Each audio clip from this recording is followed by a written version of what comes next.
ஒரு சின்ன இன்ட்ரொடக்ஷன் விளக்கத்தை நான் உங்களுக்கு சொல்லிடுறேன். அப்போ தான் பின்னாட்களில் அது உங்களுக்கு பிரயோஜனமாக இருக்கும். என்ன காரணம் அப்படின்னு கேட்டிங்கன்னு சொன்னால், இந்த முத்திரைகளின் புஸ்தகத்தில் சொல்லப்படுகிற முத்திரைகளுடைய காரியங்கள் எல்லாமே ரெண்டு விதமான கருத்துகள் இருக்குது. ரெண்டு விதமான கருத்துகள் சொல்லப்படுகிறது. ஒன்று, அவைகள் எல்லாம் சபை எடுத்துக்கொள்ளப்படுவதற்கு முன்பதாக நடக்கும் அப்படின்னு ஒரு கருத்து இருக்குது.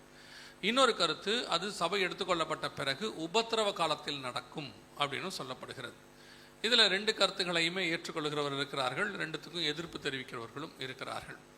எப்படி ரகசிய வருகை இருக்குது இல்லை அப்படின்னு ரெண்டு குரூப் இருக்குது இல்லையா? ஆனால் இது எப்படின்னு கேட்டிங்கன்னா, ரகசிய வருகையை ஏற்றுக்கொள்கிறவங்களுக்குள்ள இப்படி ஒரு காரியம் இருக்குது. என்ன அப்படின்னு கேட்டால், இந்த 6ஆம் அதிகாரம் வெளிப்படுத்தின விசேஷத்தில் சொல்லப்பட்டதெல்லாம் வருகைக்கு பின்னால் தான் நடக்கும், சபை எடுத்துக்கொள்ளப்பட்ட பிறகு இது நடக்கும் அப்படின்னு சொல்லி ஒரு கருத்து இருக்குது. எதனால் அப்படி சொல்லப்படுகிறது அப்படின்னு கேட்டிங்கன்னு சொன்னால், பொதுவாக இந்த டாக்டரினில் நிறைய சொல்லுவாங்க. அதாவது பாரம்பரிய சபையினுடைய டாக்டரின்ஸ் இருக்குது, அதே மாதிரி ஜெகோவா விட்னஸ் டாக்டரின்ஸ் இருக்குது, ஒன்லி ஜீசஸ் டாக்டரின் இருக்குது. இது மாதிரி நிறைய டாக்டரின் இருக்குல்ல. அதே மாதிரி இந்த பெண்டிகாஸ்டல் டாக்டரின் ஒன்று இருக்குது. இந்த பெண்டிகாஸ்டல் டாக்டரினில் ஒரு விஷயம் என்ன சொல்லப்படுது அப்படின்னு சொல்லி கேட்டிங்கன்னு சொன்னால், இந்த முத்திரைகள் எல்லாமே 6ஆம் அதிகாரத்தில் சொல்லப்படுகிற எல்லாமே வருகைக்கு பின்னால் உடைக்கப்படும், வருகைக்கு பின்னால் நடக்கிற சம்பவம். குறிப்பாக 3ஆம் அதிகாரம் வெளிப்படுத்தின விசேஷம் வரைக்கும் தான் வருகைக்கு முன்னால் உடைக்கப்படும். 4ஆம் அதிகாரத்திலிருந்து சொல்லப்படுபவைகள் எல்லாமே வருகைக்கு பின்னால் தான் உடைக்கப்படும், வருகைக்கு பின்னால் தான் நடக்கும் அப்படிம்பாங்க. எதை வச்சு அப்படின்னு கேட்டிங்கன்னா, முதல் 3 அதிகாரத்தில் பார்த்தீங்கன்னா 7 சபைகளை குறித்து சொல்லப்படுகிறது. அங்கே உங்களுக்கு தெரியும் நினைக்கிறேன், எபேசில் ஆரம்பித்து லவோதிக்கேயா வரைக்கும் 7 சபைகளை பற்றி சொல்லப்படுகிறது. அந்த 7 சபைகளின் காலம் முடிவடைஞ்ச உடனே 4ஆம் அதிகாரத்தில் நீங்கள் வாசிக்கும் போது முதல் 3 வசனத்தில் யோவானை பார்த்து கர்த்தர் சொல்கிறாரு, இங்கே ஏறி வா, இவைகளுக்கு பின்பு சம்பவிப்பதை நான் உனக்கு காண்பிப்பேன் அப்படின்னு ஆண்டவர் சொல்கிறார். இப்போ அதை எப்படி எடுத்துக்கிறாங்க அப்படின்னு கேட்டிங்கன்னு சொன்னால், முதல் 3 அதிகாரத்தில் சபை காலம் முடிவடைகிறது. 4ஆம் அதிகாரத்தில் சபை பரலோகத்துக்கு எடுத்துக்கொள்ளப்படுகிறது. அதாவது யோவானை பார்த்து இங்கே ஏறி வா அப்படின்னு ஆண்டவர் சொல்கிறார். ஸோ இது சபை பரலோகத்துக்கு எடுத்துக்கொள்ளப்படுகிறது. 4ஆம் அதிகாரத்தில் சபை போய்விடுகிறது அப்படின்னு சொல்லி ஒரு கருத்து இருக்கு. அதற்கு பிறகு நடக்கிறது எல்லாமே இனி சம்பவிக்க போகிறவைகள் அப்படின்னு சொல்லப்படுகிறதுனால், அது எல்லாமே வருகைக்கு பின்னாடி சம்பவிக்க போகுது அப்படின்னு சொல்லி அவர்கள் சொல்றார்கள். இப்போ நம்ம தெரிந்து கொள்ள வேண்டியது, யோவான் சபைக்கு அடையாளமாக சொல்லப்படவில்லை. சபைக்கு அடையாளமாக ஆண்டவர் நிறைய காரியங்களை சொல்லியிருக்கிறார். ஒரு பட்டணத்தை சொல்லியிருக்கிறார். உதாரணமாக எருசலேமை சொல்லும் பொழுது ஆண்டவர் சொல்லும்போது, புதிய எருசலேமை பற்றி சொல்லும்போது வெளிப்படுத்தின விசேஷத்தில், நீ வா, ஆட்டுக்குட்டியானுடைய மனைவியாகிய மணவாட்டியை நான் உனக்கு காண்பிக்கிறேன்னு சொல்லும்போது புதிய எருசலேமை பற்றி அங்கே பேசப்படுது. அதை பற்றி சொல்லும் போது மணவாட்டி சபை, ஆவியும் மணவாட்டியும் வா என்பார்களாக, கேட்கிறவனும் வா என்பானாக, அது ஒரு சபையாக சொல்லப்படுகிறது. இப்போ இந்த மாதிரி சபைக்கு, ஸ்திரீயை நம்ம சபைக்கு அடையாளமாக சொல்கிறோம். இந்த மாதிரி நிறைய விஷயங்கள் இருக்குது. ஆனால் யோவானை சபைக்கு அடையாளமாக ஒரு இடத்திலும் வேதம் சொல்லவில்லை. இங்கே யோவானை பார்த்து கர்த்தர் ஏறிவான்னு சொல்கிறது யோவானைத்தான் சொல்கிறார். தீர்க்கதரிசியை, அப்போஸ்தலரை ஆண்டவர் யாருக்கு வெளிப்படுத்தணுமோ அவங்களுக்கு தான் சொல்கிறார். சபையை ஏறிவா அப்படின்னு சொல்கிற மாதிரி இல்லை. இது முதலாவதாக. ரெண்டாவது நீங்கள் புரிந்து கொள்ள வேண்டியது என்ன அப்படின்னு கேட்டிங்கன்னா, 4ஆம் அதிகாரத்திலேயோ 5ஆம் அதிகாரத்திலேயோ சபை பரலோகத்தில் இருப்பதாக சொல்லப்படவில்லை. எந்த இடத்திலும் பார்க்கல. இப்போ நான் 1ஆம் அதிகாரத்தில் சிங்காசனத்தை அவர் பார்க்குறார், ஆண்டவரை பார்க்குறார், யோவான் பார்க்குறார். அதே மாதிரி 4ஆம் அதிகாரத்தில் ஆண்டவர் அவர் பார்க்குறார். 4ஆம் அதிகாரம் 3வது வசனத்தில் நான் பார்க்கும்போது, இதோ வானம் திறந்திருக்கிறது, பரலோகம் திறந்திருக்க கண்டேன், அப்பொழுது ஒரு சிங்காசனத்தை கண்டேன், சிங்காசனத்தில் ஒருவர் வீற்றிருந்தார், அவர் பார்வைக்கு வஜ்ரக்கல்லுக்கும் பதுமரகத்துக்கும் ஒப்பாக இருந்தார். சிங்காசனத்தை சுற்றி ஒரு வானவில் இருந்தது, அது மரகதம் போல் இருந்தது. சிங்காசனத்தை சுற்றிலும் 4 ஜீவன்கள், 24 மூப்பர்கள், 7 ஆவிகள், கண்ணாடி கடல் போன்ற ஒரு கடல் இருந்தது. இதெல்லாம் வரிசையாக இருக்கும். 4ஆம் அதிகாரத்தில் நீங்கள் 3ஆவது வசனத்தில் வாசிக்கிட்டே வந்தீங்கன்னா அங்கே வரிசையாக இருக்கும். ஆனால் சபை நிற்கிறதாக அங்கே சொல்லப்படவில்லை. சபையை பார்த்ததாக அங்கே என்ன செய்யல, சொல்லப்படவே இல்லை. ஸோ இப்போ சபை எங்கே தான் இருக்குது பரலோகத்தில்? சரி, 5ஆம் அதிகாரத்தில் அவர் பரலோகத்தை பார்க்குறார், யோவான் பார்க்குறார். பார்க்கும்போது பார்த்தீங்கன்னா அங்கே ஒரு சிங்காசனம் இருக்குது, அதில் ஒருவர் வீற்றிருக்கிறார், நீடித்த ஆயுசு உள்ளவர் வீற்றிருந்தார். அவர் கையில் முத்திரைகளின் புஸ்தகம் இருந்தது. அடிக்கப்பட்ட வண்ணமாக இருக்கிற ஆட்டுக்குட்டியானவர் வந்து புஸ்தகங்களை வாங்கி முத்திரைகளை உடைக்க கண்டேன் அப்படின்னு இருக்கிறது. அங்கேயும் பார்த்தீங்கன்னா 24 மூப்பர்கள், 4 ஜீவன்கள் இருக்கிறாங்க. ஆனால் அந்த இடத்திலும் சபை பரலோகத்தில் இருப்பதாக சொல்லப்படவில்லை. சபை பரலோகத்தில் இருக்கிறது முதலாக எங்கே சொல்லப்படுது அப்படின்னு கேட்டிங்கன்னா, 7ஆம் அதிகாரம் 9ஆம் வசனம் வெளிப்படுத்தின விசேஷத்தில் தான், இவைகளுக்கு பின்பு நான் பார்த்தபோது சகல கோத்திரத்திலிருந்தும் ஜாதிகளிலிருந்தும் பாஷைக்காரிலிருந்தும் மீட்கப்பட்டதும் ஒருவரும் எண்ணக்கூடாததுமாகிய திரளான கூட்டமாகிய ஜனங்கள் வெள்ளை அங்கிகளை தரித்து கொண்டு தங்கள் கைகளில் குருத்தோலைகளை பிடித்துக்கொண்டு சிங்காசனத்துக்கு முன்பாகவும் ஆட்டுக்குட்டியானருக்கு முன்பாகவும் நிற்க கண்டேன் அப்படின்னு இருக்கு. இங்கே தான் சபை பரலோகத்துக்கு முன்பாக நிற்கிது. இதைத்தான் நாம் ஏற்றும் கொள்ளுகிறோம். பாடல் பாடும்போது கூட நம்ம என்ன பாடுறோம், அழகாய் நிற்கும் யார் இவர்கள், அந்த பாட்டு பாடுறோம்ல, வெள்ளை அங்கியை தரித்து கொண்டு தங்கள் கைகளில் குருத்தோலைகளை பிடித்து கொண்டு அப்படின்லாம் பாடுறோமே, இது எந்த பேசிஸில் பாடுறோம்னா 7ஆம் அதிகாரம் 9ஆம் வசனத்தில் இருக்கிற சபையை பேஸ் பண்ணி தான் பாடுறோம். அப்போ 7ஆம் அதிகாரம் 9ஆம் வசனத்தில் தான் சபை பரலோகத்தில் இருக்கிறது. அதுக்கு முன்பதாக சபை பரலோகத்தில் இருக்கிறதாக சொல்லப்படவில்லை, பார்க்கவே இல்லை. யோவான் பார்க்கவே இல்லை. 1ஆம் அதிகாரத்திலையும் பார்க்கல, 4ஆம் அதிகாரத்தில் பார்க்கல, 5ஆம் அதிகாரத்தில் பார்க்கல, 7ஆம் அதிகாரத்தில் பார்க்குறார். அங்கே சபை நிற்கிறத அவர் பார்க்குறார். அதனால தான் அங்கே ஒரு தூதன் கேட்குறார், இவர்கள் யார், எங்கிருந்து வந்தார்கள் என்று சொல்லி கேட்கும்போது வசனம் தெளிவாக சொல்லுது, ஆட்டுக்குட்டியின் ரத்தத்தினால் தங்கள் வஸ்திரங்களை தோய்த்து வெளுத்தவர்கள் அப்படின்னு வசனம் சொல்லுது. அப்போ சபை தான் அங்கே நிற்கிது. அப்போ 6ஆம் அதிகாரம் வரைக்கும் சபை பரலோகத்துக்கு வந்ததாக சொல்லப்படவே இல்லை. 7ஆம் அதிகாரத்தில் தான் சபை பரலோகத்தில் இருக்கு. இதுதான் வசனத்தின்படி சரி. ஒரு சாரார் என்ன சொல்றாங்க, அதெல்லாம் கிடையாதுங்க, 4ஆம் அதிகாரத்திலேயே சபை பரலோகத்துக்கு போயிடும். எதை வச்சு சொல்றீங்க அப்படின்னா, எங்களுக்கு அப்படிதான் சொல்லி கொடுத்துருக்காங்க, எங்களுக்கு அப்படிதான், இங்கே ஏறி வா அப்படின்னு ஆண்டவர் சொல்லிட்டாரு அப்படின்னு. இங்கே ஏறி வான்றது ஆண்டவர் யோவானை பார்த்து தான் சொல்றாரு. அப்படின்னா பார்த்தா 37ஆம் அதிகாரம் 38ஆம் அதிகாரம் எசேக்கியேல் எல்லாம் ஆண்டவர் தன் தலைமயிரை பிடித்து வானத்துக்கு பூமிக்கு நடுவில் கொண்டு போனார். அப்போ எசேக்கியேல் என்பது யாரு, சபையை குறிக்குமா? வானத்துக்கு பூமிக்கு நடுவில் கொண்டு போனார் அப்படின்னு இருக்கு. 17ஆம் அதிகாரம் 3வது வசனத்தில் வெளிப்படுத்தின விசேஷத்தில் ஆவிக்குள் என்னை வனாந்தரத்திற்கு கொண்டு போனார் இருக்கு. அப்போ சபை வனாந்தரத்துக்கு போயிடுமா? இது என்ன அப்படின்னா, ஒவ்வொரு இடத்துலையும் அந்த மாதிரி அவங்களுக்கு விளக்கம் அவங்க புரிஞ்சுக்கிறாங்க. நான் இப்போ அவங்களுக்கு குற்றமாக சொல்லலை. எதுக்காகனா, நாம் ஒரு காலத்தில் அன்னைக்கு கிடைச்ச வெளிச்சத்தில் அன்னைக்குள்ள பரிசுத்தவான்கள் அவங்க சொல்லியிருக்கிற வாய்ப்பு இருக்கிறது. இப்போ உதாரணமாக யோவான் ஸ்நானகன் இயேசுவை பற்றி ப்ராப்பர்ட்டிக்கலாக பேசிடுறார். இந்த உலகத்தின் பாவத்தை சுமந்து தீர்க்கிற தேவாட்டுக்குட்டின்னு சொல்லிடுறார். ஆனால் அதுக்கு பிறகு பார்த்தீங்கன்னு சொன்னால் அவரே தான் கேட்டு அனுப்புறாரு, வருகிறவர் நீர்தானா, வேறொருவர் வர காத்திருக்க. ஏன்னா அவருக்கு ஒரு சந்தேகம் வருது. அவர் கிடைச்ச ஆவிக்குரிய வெளிச்சத்தில் இயேசு கண்டுபிடிச்சிட்டார். ஆனால் மாம்சத்தில் இயேசு தானா அப்படிங்கிற ஒரு சந்தேகம் அவருக்கு வருது. அதே மாதிரி தான் பல நேரங்களிலே பரிசுத்தவான்கள் வெளிச்சத்தில் பேசுவாங்க. சில நேரங்களில் அவங்க மாம்சத்திலையும் பேச வாய்ப்பு இருக்கிறது. நான் யாரையும் இங்கே குற்றப்படுத்துவதாக சொல்லவே இல்லை. வசனத்தின்படி நீங்கள் ஆராய்ந்து பார்த்து ஒரு வேத பாடத்தை நீங்கள் படித்து பார்த்தீங்கன்னா சபை 7ஆம் அதிகாரம் 9ஆம் வசனத்தில் தான் பரலோகத்தில் இருக்கிறது. எதற்காக இதை உங்களுக்கு இன்னும் விளக்கமாக சொல்கிறேன் அப்படின்னா, 6ஆம் அதிகாரம் வரைக்கும் நாம் எடுத்துக்கொள்ளப்படுவதற்கு முன்பதாக நடக்க வேண்டிய சம்பவங்கள் அது. அந்த காரியங்கள் எல்லாம் நம் கண்களுக்கு முன்பாக நடந்துகிட்டும் இருக்கு. ஆனால் இதில் என்ன பிரச்சனைனா, அதெல்லாம் நடக்குது, நம்ம கண்களுக்கு முன்பாக நிறைவேறிக்கிட்டு இருக்கு, தீர்க்கதரிசனம் நிறைவேறுகிறத அவங்க புரிஞ்சிக்காதனுடைய விளைவு என்ன, அதிலிருந்து அவங்களால தப்பிக்க முடியல. உதாரணமாக இயேசு பிறந்துட்டாருன்னு தெரிஞ்சாதான் அங்கே போய் அங்கே இருக்கக்கூடியதான மெய்ப்பர்கள் போய் அவரை பார்க்க முடியும். அங்கே போய் பார்த்தா தான் அந்த தீர்க்க தரிசனங்கள்லாம் நிறைவேறும். இப்போ இயேசு பெத்லகேம்ல பிறந்ததே தெரியல. நட்சத்திரத்தை கண்டு வானசாஸ்திரிகள் வந்து சொன்ன பிறகுதான் ஏரோதுக்கும் எருசலேம் நகரத்தாருக்குமே தெரியுது தாவீதின் ஊரிலே ரட்சகர் பிறந்திருக்கிறார் அப்படின்னு சொல்லி. இப்போ யோசித்து பாருங்க, இவங்க தெரியவேன்னா என்ன ஆயிருக்கும், மெய்ப்பொருளுக்கு தெரியல என்ன இருக்கும். அப்போ வேத வாக்கியத்தை ஆராய்ந்து பார்த்து ஒரு வெளிப்பாடு வந்தால் மட்டும்தான் அது நமக்கு தெரியும். இல்லைன்னா நம்ம இன்னும் மேசியா பிறக்கலன்னு இவங்க வெயிட் பண்ணிகிட்டே இருப்பாங்க. இப்போ நமக்கு ஆண்டவர் அப்படி சொல்லும் போது தான் நான் பல விஷயங்களே ஆயத்தப்பட முடியும். இல்லைன்னா ஆயத்தப்படாமல் இன்னும் நாள் செல்லும், இன்னும் காலம் செல்லும், இவ்வளோ சொல்லியுமே ஒரு கூட்டம் இன்னும் காலம் செல்லும், இன்னும் நாட்கள் செல்லும், ரகசிய வருகை இல்லை, சபை எடுத்துக்கொள்ளப்படாது அப்படின்னு பேசுகிறவங்க நிறைய பேர் இருக்கிறாங்க.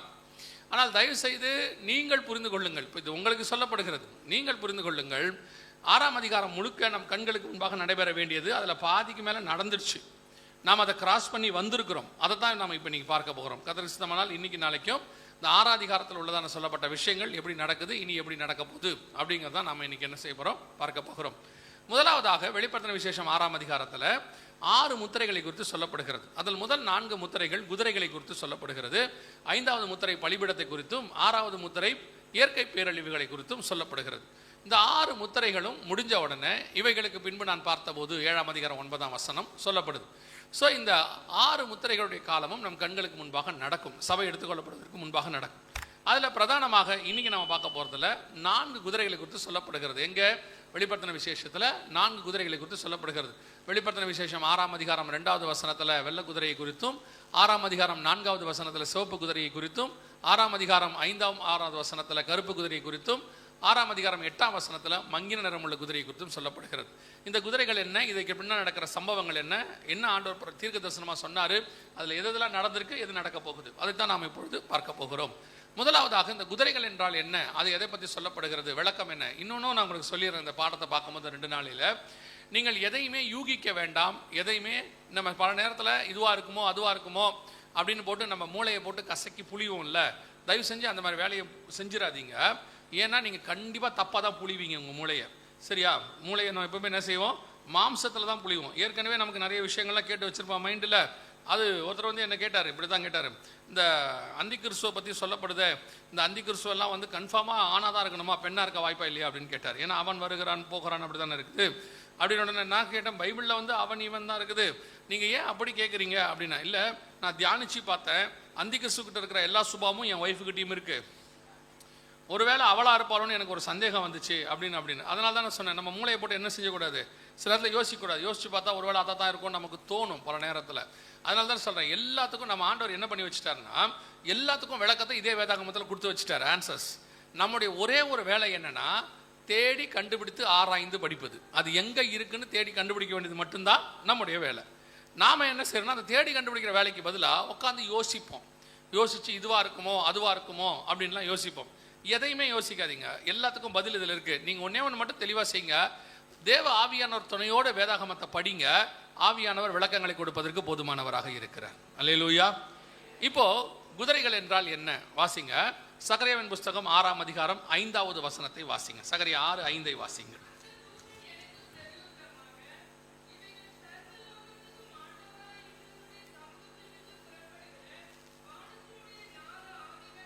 இப்போ நல்ல வசனம் தெளிவாக சொல்லுது, இவைகள் சர்வ லோகத்துக்கும் ஆண்டவராக இருக்கிறவருடைய சமூகத்திலிருந்து புறப்படுகிற வானத்தினுடைய 4 ஆவிகள் என்றான். ஏன் நீங்கள் திடீர் சகரியா 6:5 வந்தீங்க அப்படின்னு கேட்டால், 6ஆம் அதிகாரம் 1ஆம் வசனத்திலிருந்து 4வது வசனம் வரைக்கும் அதே 4 குதிரைகளை பற்றி சொல்லப்படுது. அங்கே வெண்மையான குதிரை, சிவப்பான குதிரை, கருப்பான குதிரை, புள்ளி புள்ளியான குதிரை அப்படின்னு இருக்கும். 4 குதிரைகளை பற்றி அங்கே சொல்லப்பட்டிருக்கும்.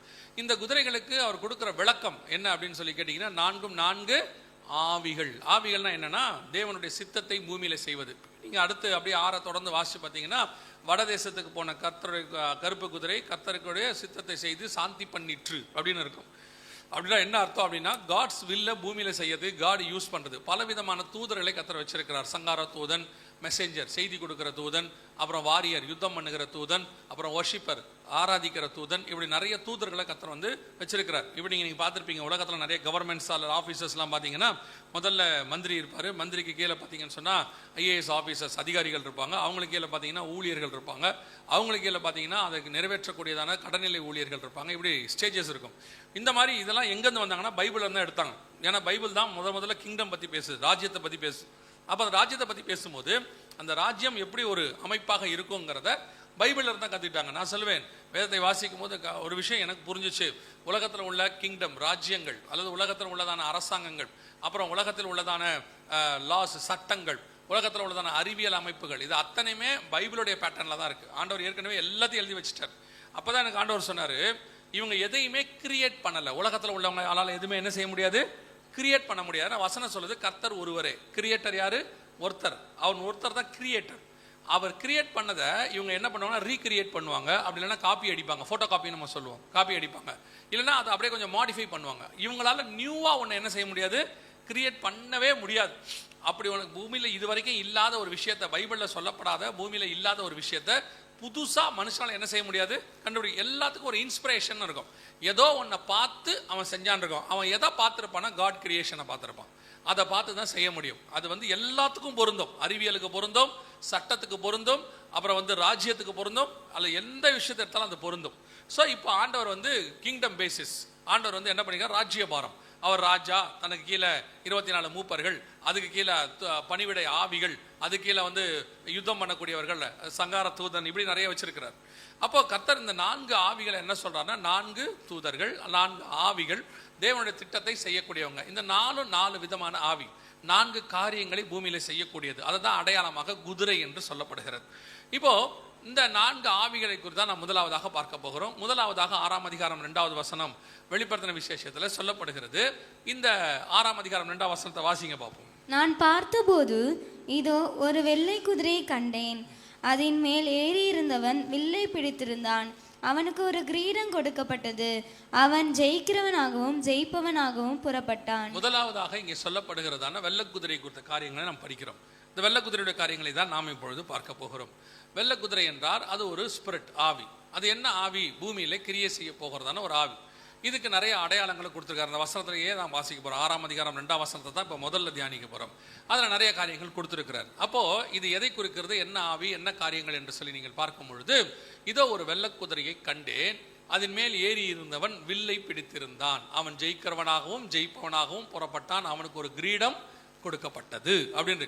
வெள்ளக்குதிரையை கண்டேன். வெள்ளை கலர் அப்படிங்கிறது எதை குறிக்கிறது? உங்க எல்லாருக்கும் தெரியும். வெள்ளை கலருங்கிறது உலக பிரகாரமா எதை குறிக்குது? சமாதானத்தை குறிக்கிறது. சமாதானத்தை அறிவிக்கிறவதாக அல்லது சமாதானத்தோடு கூட புறப்படுகிறதான சமாதானத்தை அறிவிக்கிற ஒரு காரியத்தை அது குறிக்கிறது. வெள்ளக்கலர் குதிரை ஒன்று புறப்படுகிறது அப்படி என்று சொல்லி பார்க்கிறோம். இது எந்த காரியம்? யுத்தம் பண்ணி அவர்களை ஜெயிக்கும்படிக்கு அதற்கு அதிகாரம் கொடுக்கப்பட்டதும் அல்லாமல் ஒவ்வொரு கோத்திரத்தின் மேலும் பாஷைக்கார மேலும் ஜாதிகள் மேலும் அதற்கு அதிகாரம் கொடுக்கப்பட்டது. இது அங்கே சொல்லப்பட்டிருக்கிறதான வெள்ளை கலர் குதிரையினுடையதான அது ஜெயிக்கிறவனாகவும் ஜெயிப்பவனாகவும் புறப்பட்டான் அப்படின்னு இருக்கு. முதல்ல இந்த வெள்ளை கலர் என்பது எதுக்கு அடையாளமாக இருக்கிறது அப்படின்னு கேட்டீங்கன்னா சமாதானத்துக்கு அடையாளமாக இருக்கிறது அப்படின்னு சொல்லி பார்க்கிறோம். இதையும் நான் சொல்றேன், யூகிக்கல. சமாதானம் ஒருவேளை வெள்ளை கலர் சமாதானம் தான் குறிக்குதா அப்படின்னு நான் சொல்லல. இதற்கான விளக்கமும் வேதாகமத்தில் இருக்கு. வாசிங்க, தானியேல் புஸ்தகம் 11ஆம் அதிகாரம் 21வது வசனத்தை வாசிங்க. தானியேல் 11:21 வாசிங்க. அவன் ஸ்தானத்தில் அவமதிக்கப்பட்டவன் ஒருவன் எழும்புவான், இவனுக்கு ராஜ்யபாரத்தின் மேன்மையை கொடாதிருப்பார்கள். சமாதானமாய் நுழைந்து இச்சகம் பேசி அந்த ராஜ்யத்தை கட்டி கொள்வான் தான். வெளிப்படுத்தின விசேஷம் 6ஆம் அதிகாரம் 2ஆம் வசனத்தில் அவனுக்கு ஒரு கிரீடம் கொடுக்கப்பட்டது அப்படின்னு இருக்கும். கிரீடம் என்பது ராஜ்யத்துக்கு ராஜாவுக்கான அடையாளம். அவன் தான் ராஜா, அவனுடைய அரசாட்சி நடக்குது அப்படிங்கிறதுக்கு அடையாளமா என்ன பண்ணுவாங்கன்னா கிரீடத்தை தூக்கி தலையில வைப்பாங்க.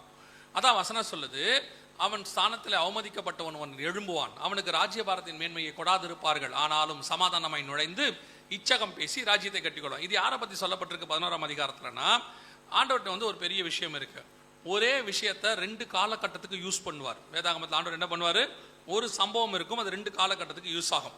இப்போ ஒரு உதாரணத்துக்கு உங்களுக்கு சொல்றேன். நீங்க ஏன் உங்களுக்கு இது இப்படி எடுக்கிறேன் அப்படின்னா, நீங்க வேதாகம கல்லூரியில் இருக்கிறதுனால, ஸ்டூடெண்டா இருக்கிறதுனால நீங்க படிக்கிறதுக்காக உங்களுக்கு சொல்றேன். இதை நான் இப்போ 7ஆம் அதிகாரம் தானியேல் புஸ்தகம் 8வது வசனம் வாசிங்க.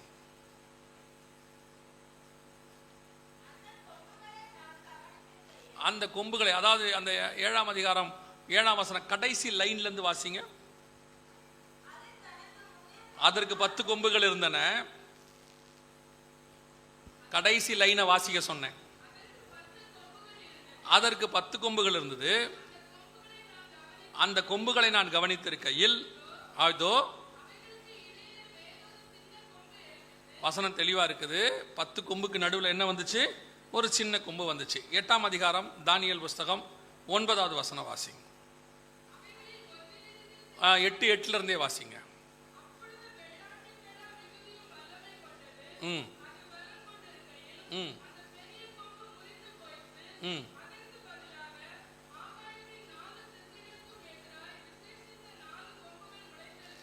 ம் 7ஆம் அதிகாரம் 8ஆம் வசனத்துல 10 கொம்புகள் நடுவிலிருந்து சின்னதான ஒரு கொம்பு. 8ஆம் அதிகாரம் 9ஆம் வசனத்துல 4 கொம்புகள் ஒன்றிலிருந்து சின்னதான ஒரு கொம்பு. அப்ப 2 சின்ன கொம்பு இருக்கிறது. 10 கொம்புக்கு நடுவில் ஒரு சின்ன கொம்பு இருக்கு.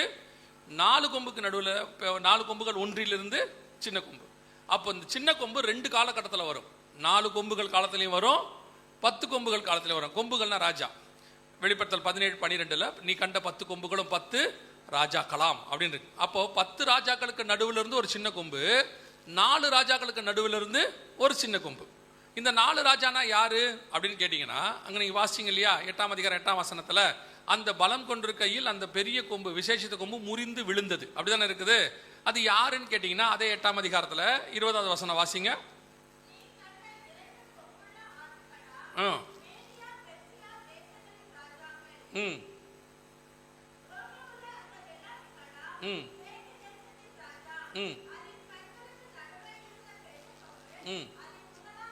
அதான் மகா அலெக்சாண்டர். மேதிய பெர்சிய சாம்ராஜ்யம் முடிவடையும் போது கிரேக்க சாம்ராஜ்யம் ஆரம்பிக்குது. கிரேக்க சாம்ராஜ்யத்தோட விசேஷித்த ஒரு கொம்பு யாருன்னா மகா அலெக்சாண்டர். அது முறிந்து விழுந்தது, அது உடஞ்சிடுச்சு. அது முறிந்து விழுந்தும் போது அதுக்கு பதிலாக 4 கொம்புகள் வரும். இதெல்லாம் தீர்க்க தரிசனம் வந்த பிறகு எழுதுனது இல்லை.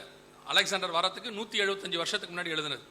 அப்போ அங்கே வசனம் சொல்லுது, அதிலிருந்து 4 கொம்புகள் முளைத்து நிமிடுது. அலெக்சாண்டருடைய ராஜ்யபாரம் அலெக்சாண்டருக்கு பிறகு 4 தளபதிக்கு போச்சு. கசாண்டர், லைசிமேக்கஸ், டலாமியோன் ஸ்லாட்டர், செலுக்கசோன் நிக்கோடர், 4 பேருக்கு போச்சு. அதுக்கு நடுவிலிருந்து ஒரு சின்ன கொம்பு, அதுக்கு பேர் தான் ஆன்டியாகஸ் 4 எபிஃபனஸ் அப்படிங்கிறவன்.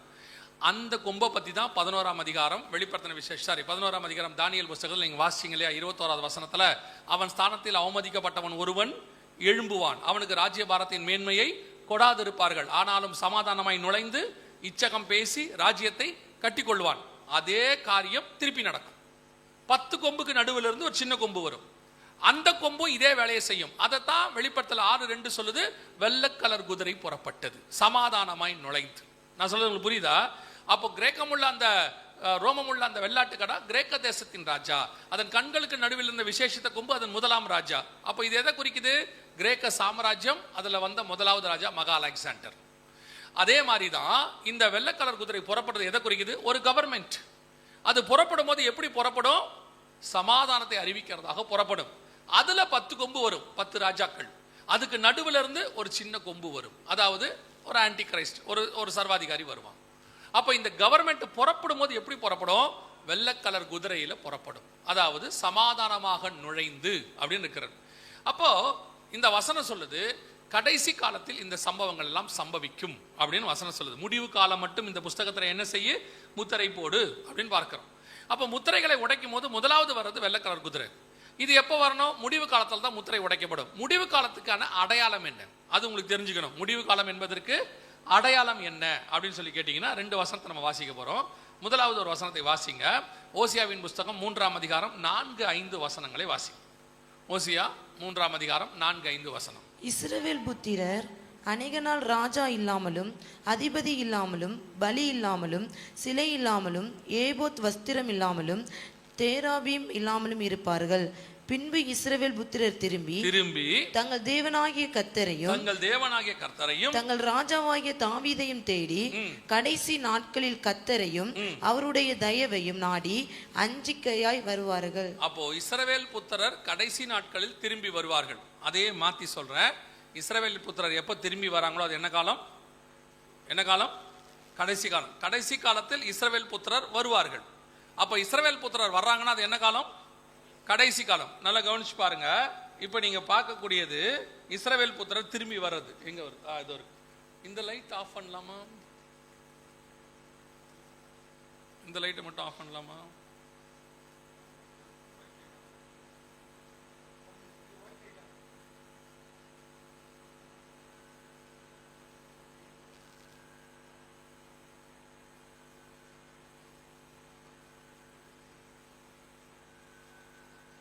தெரியுதா? தெளிவா தெரியுதா? ஒன்னு இப்படி ஆட்டுங்க, இல்லை இப்படி ஆட்டுங்க. சொல்லணும்ல. நீங்க பைபிள் காலேஜில் இருக்கிற மாதிரியே தெரியாத மாதிரியும் தெரிஞ்ச மாதிரியும் ஒரே மாதிரி மண்டையை வச்சிருப்பீங்கல்ல. அப்படி எங்கிட்ட உட்காந்தா இப்படி ஏதாவது ஒன்று சொன்னத்தானே எனக்கு புரியும். தெரியுதுல்ல? ஓகே, கவனிங்க. இது ஓசியாவின் புஸ்தகம் 3ஆம் அதிகாரம் 5ஆம் வசனத்தினுடைய தீர்க்க தரிசனம் நிறைவேறுதல். இஸ்ரவேல் புத்திரர் திரும்பி வருதல். இவங்க முதல்ல எப்போ திரும்பி வந்தாங்கன்னா 1948 தனி நாடாக இஸ்ரவேல் தேசம் பிரகடனப்படுத்தப்பட்டது. 1948 மே மாதம் 14ஆம் தேதி இஸ்ரவேல் தேசம் தனி நாடாக பிரகடனப்படுத்தப்பட்டது. அப்போ 1948க்கு பிறகு இந்த முத்திரைகள் உடைக்கப்படணும். முடிவு காலம் மட்டும் இதை உடைத்துவை. இதை மட்டும் நம்ம சொல்றோமா முடிவு காலம்ன்றதுக்கு? அப்படி இல்லைன்னா மத்திய எழுதின சுவிசேஷம் 24ஆம் அதிகாரம் 32வது வசனத்தை வாசிங்க. மத்திய 24:32 வாசிங்க. அத்திமரத்தினால் ஒரு ஓமையை கற்றுக்கொள்ளுங்கள், அதில் இளங்கிளைகளா கிளையா? கிளைகள்னா அர்த்தமே மாறி போயிடும். திரும்பி வாசிங்க.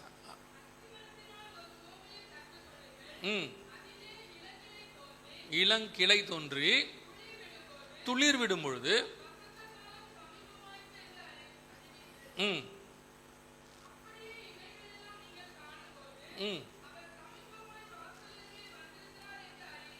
அத்திமரம் துளிர் விடுதல்னா என்ன அர்த்தம்னா, அத்திமரம் என்பது இஸ்ரவேல் தேசத்தை குறிக்கும். எரேமியாவின் தீர்க்கதரிசன புஸ்தகம் 24ஆம் அதிகாரம் 5வது வசனத்தின்படி யூதர்களை கர்த்தர் அத்தி பழத்திற்கு ஓமையாக ஒப்பிடுகிறார். யூதர்கள் இஸ்ரேல் தேசத்துலேருந்து வருவாங்க. அத்திப்பழம் அத்தி மரத்துலேருந்து வரும். அப்போ அத்தி மரத்தினால் ஒரு ஓமையை கற்றுக்கொள்ளுங்கள் அப்படின்னா என்ன அர்த்தம்? இஸ்ரவேல் தேசத்தினால் ஒரு ஓமையை கற்றுக்கொள்ளுங்கள், அதில் இளங்கிளை தோன்றி அப்படின்னா என்னத்தனா, முதல்ல ஒரு ராஜா, கிளைனா ராஜா. ஏசாயா தீர்க்கதரிசன புஸ்தகம் 11ஆம் அதிகாரம் 1வது வசனத்தின்படி கிளை என்றால் ராஜா. சகரியாவின் புஸ்தகம் 4ஆம் அதிகாரத்திலையும் அந்த கிளை எண்ணப்படுகிறவர் தோன்றுவார் அப்படின்னு இருக்கும். அந்த கிளைனா ராஜா. இஸ்ரவேல் தேசத்துக்கு முதலாவது ராஜா வருகிறதை நீங்கள் காணும்போது அவர் வாசல் அருகே வந்திருக்கிறார் என்று அர்த்தம். வாசல்ல எப்போ வருவாரு? லவோதிக்கேயா சபைக்கு சொல்லும்போது 3ஆம் அதிகாரம் 20வது வசனத்துல, இதோ நான் வாசப்படியில் நின்று கதவை தட்டுகிறேன். அப்போ இது எப்போ நடக்கும்? வாசப்படியில் நின்று கதவை தட்டுறது இஸ்ரவேல் ஜனங்கள் திரும்பி வருகிற காலமோ 7வது சபைக்கு கதவை தட்டுற காலமோ ஒரே காலம். ஏன்னா இஸ்ரவேல் தேசம் துளிர் விட்டு முதல் ராஜா வர்றதை நீங்க பார்க்கும்போது அவர் வாசல் அருகே வந்து விட்டார் என்று அர்த்தம். 7வது சபை முடிவடையும் போது வாசல் அருகே வந்து விட்டார் என்று அர்த்தம். அப்போ 1948 அவர் வாசல் அருகே வந்துட்டார். இஸ்ரவேல் தேசம் திரும்பி வந்துருச்சு, தனி நாடாக பிரகடனப்படுத்தப்பட்டு விட்டது.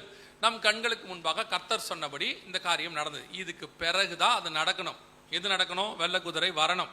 முடிவு காலம் மட்டும் இந்த புஸ்தகத்தை முத்திரை போடும். அப்பொழுது அநேகர் இங்கும் அங்கும் ஓடி ஆராய்வார்கள், அறிவும் பெருகி போகும் என்றார். அப்பொழுது முதலாவது முத்திரை உடைக்கப்பட்டது. இஸ்ரவேல் ஜனங்க வந்த பிறகு முதலாவது முத்திரை உடைக்கப்படுகிறது. எப்போ? 2012 அந்த வெள்ளை குதிரைக்கான காரியம் நடந்தது. வெள்ளை குதிரைனா சமாதானம் என்று பார்க்கிறோம். சரியாக ஆண்டவர் சொன்னபடி 10 நாடுகள் கூட்டமைப்பு ஒரு நாடு ஒன்று உருவாச்சு. எப்போ நடந்துச்சு? இதுவும் எப்போ நடந்ததுன்னு கேட்டிங்கன்னா 1949. 1948 இஸ்ரவேல் தேசம் வருது. 49 அந்த நாடு உருவாகுது. அவங்க 6 நாடாக இருந்து 9 நாடாகி 10 நாடாக மாறினாங்க. யூரோப்பியன் யூனியன் அப்படின்னு பேர் அவங்களுக்கு. அவங்க உருவாகுறாங்க. அவங்க உருவான உடனே இவங்க 48, அவங்க 49 உருவாகுறாங்க. உருவான உடனே அவங்க கொஞ்சம் கொஞ்சமாக தங்களை வளர்த்துக்கிட்டே வராங்க. சரியா நல்லா கவனிச்சிங்கன்னா 2012வது வருஷம் இந்த சமாதானத்தை அறிவிக்கிறதாக அந்த குதிரை புறப்படுகிறது. இப்போ நம்ம பார்த்தோம் இல்லையா, வெள்ளை கலர் குதிரை, வெள்ளை குதிரை புறப்பட்டது அப்படின்னு சொல்லி 1949 யூரோப்பியன் யூனியன் அப்படின்னு ஒரு நாடு, வல்லரசு ஒன்று உருவாகுது. அப்போ அது வல்லரசுல உருவாகுது. உருவாகும் போது பார்த்தீங்கன்னு சொன்னால் அது ஒரு வியாபார கூட்டமைப்பாக ஆரம்பிச்சாங்க. யூரோப்பியன் எக்கனாமிக்கல் கமிட்டி அப்படின்னு பேர், EEC அப்படின்னு சொல்லுவாங்க. அதாவது ஐரோப்பிய பொருளாதார சந்தை அப்படின்னு சொல்லுவாங்க. ஆனால் அதை ஆரம்பிக்கும் போது அதுக்கு தலைவராக இருந்த நிறைய தலைவர்கள், அதில் ஒருத்தர் இருந்தார் வின்ஸ்டன் சர்ச்சில். அவர் தான் இந்தியா சுதந்திரம் அடையும் போது இங்கிலாந்துக்கு பிரதமராக இருந்தவர்.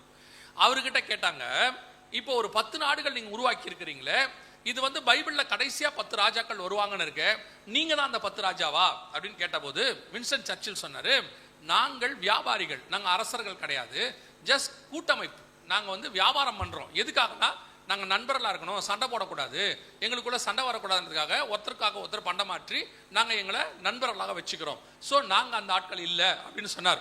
ஆனால் சரியாக அவர் சொல்லி சரியா ஒரு 50 வருஷம் கழிச்சு, நீங்கள் அப்படியே 60 வருஷம் கழிச்சு நீங்கள் பார்த்தீங்கன்னா துல்லியமாக ஐரோப்பியன் யூனியன் ஒரு மிக முக்கியமான வேலை செய்தது. வெள்ளை கலர் குதிரை புறப்படுகிற காரியம் நடந்துச்சு. இப்போ நீங்கள் முதல்ல இந்த வீடியோவை பாருங்க, அதுக்கப்புறமா உங்களுக்கு அதை எக்ஸ்பிளைன் பண்றீங்க. பாருங்க,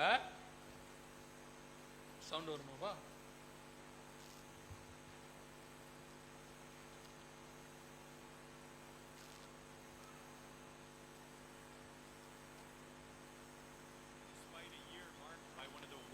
crises in decades and repeated scenes of social unrest across the continent, the European Union has been awarded the 2012 Nobel Peace Prize.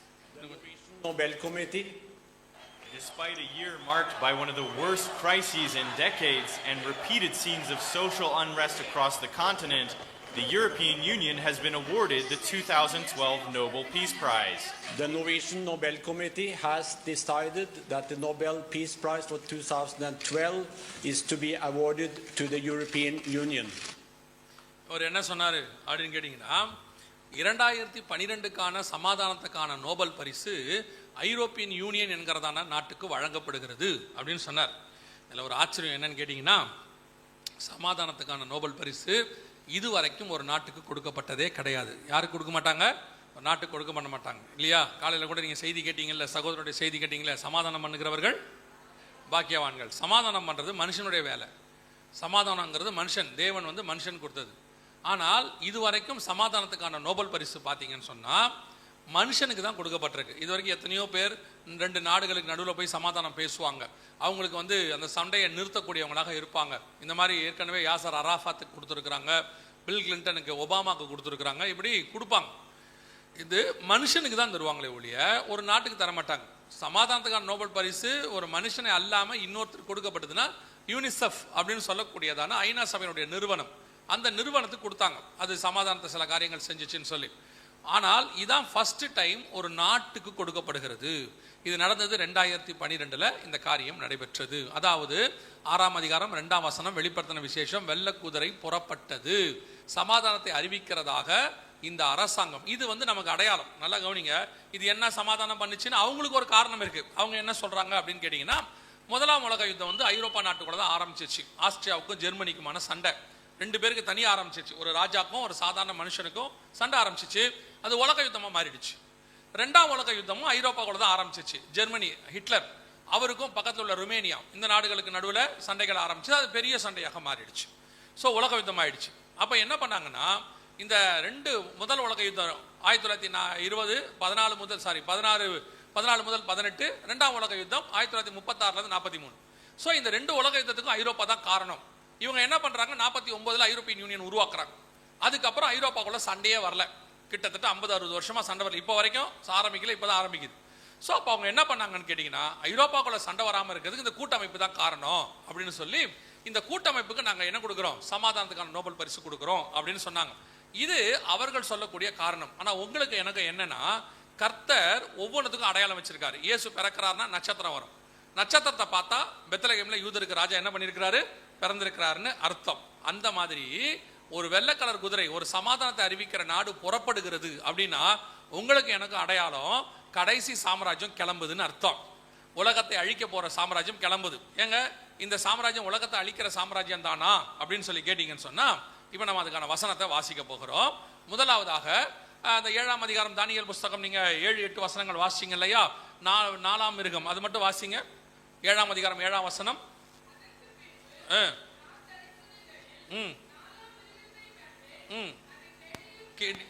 கெடியும் பயங்கரமும் மகா பலத்ததுமாய் இருந்தது.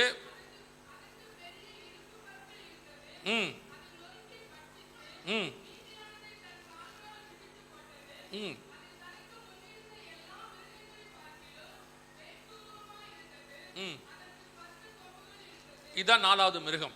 அந்த மிருகம்னா என்ன அப்படின்னு கேட்டீங்கன்னா, மிருகம் என்றால் ராஜ்யம். வாசிங்க அதே 7ஆம் அதிகாரம் 21வது வசனத்தை வாசி. இல்ல 23 வாசிங்க, மன்னிக்கணும் 23.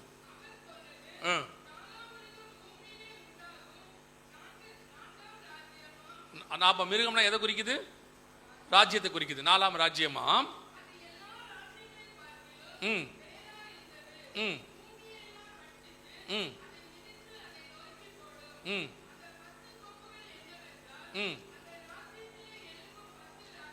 இதுதான் கவர்மெண்ட், இதுதான் எழும்ப போது, இதுதான் சமாதானத்தை அறிவிக்கிறதாக புறப்படுகிறது. நம்ம ஏன் வெளிப்படுத்தல் 13:7 வாசிச்சோம், ஞாபகம் இருக்குதா? அவன் ஜெயிக்கிறவனாகவும் ஜெயிப்பவனாகவும் புறப்பட்டான்னு வாசிச்சோம்ல, அந்த 6:2. அதுக்கான விளக்கத்தை பார்த்தோம் இல்ல. மேலும் பரிசுத்தவான்களோட யுத்தம் பண்ணி அவர்கள் ஜெயிக்கும்படி அதற்கு அதிகாரம் கொடுக்கப்பட்டதும் அல்லாமல் ஒவ்வொரு கோத்திரத்து மேலும் ஜாதிகள் மேலும் பாஷக்காரர் மேலும் அதற்கு அதிகாரம் கொடுக்கப்பட்டது. வெளிப்படுத்தல் 13:7 வாசிச்சோம்ல.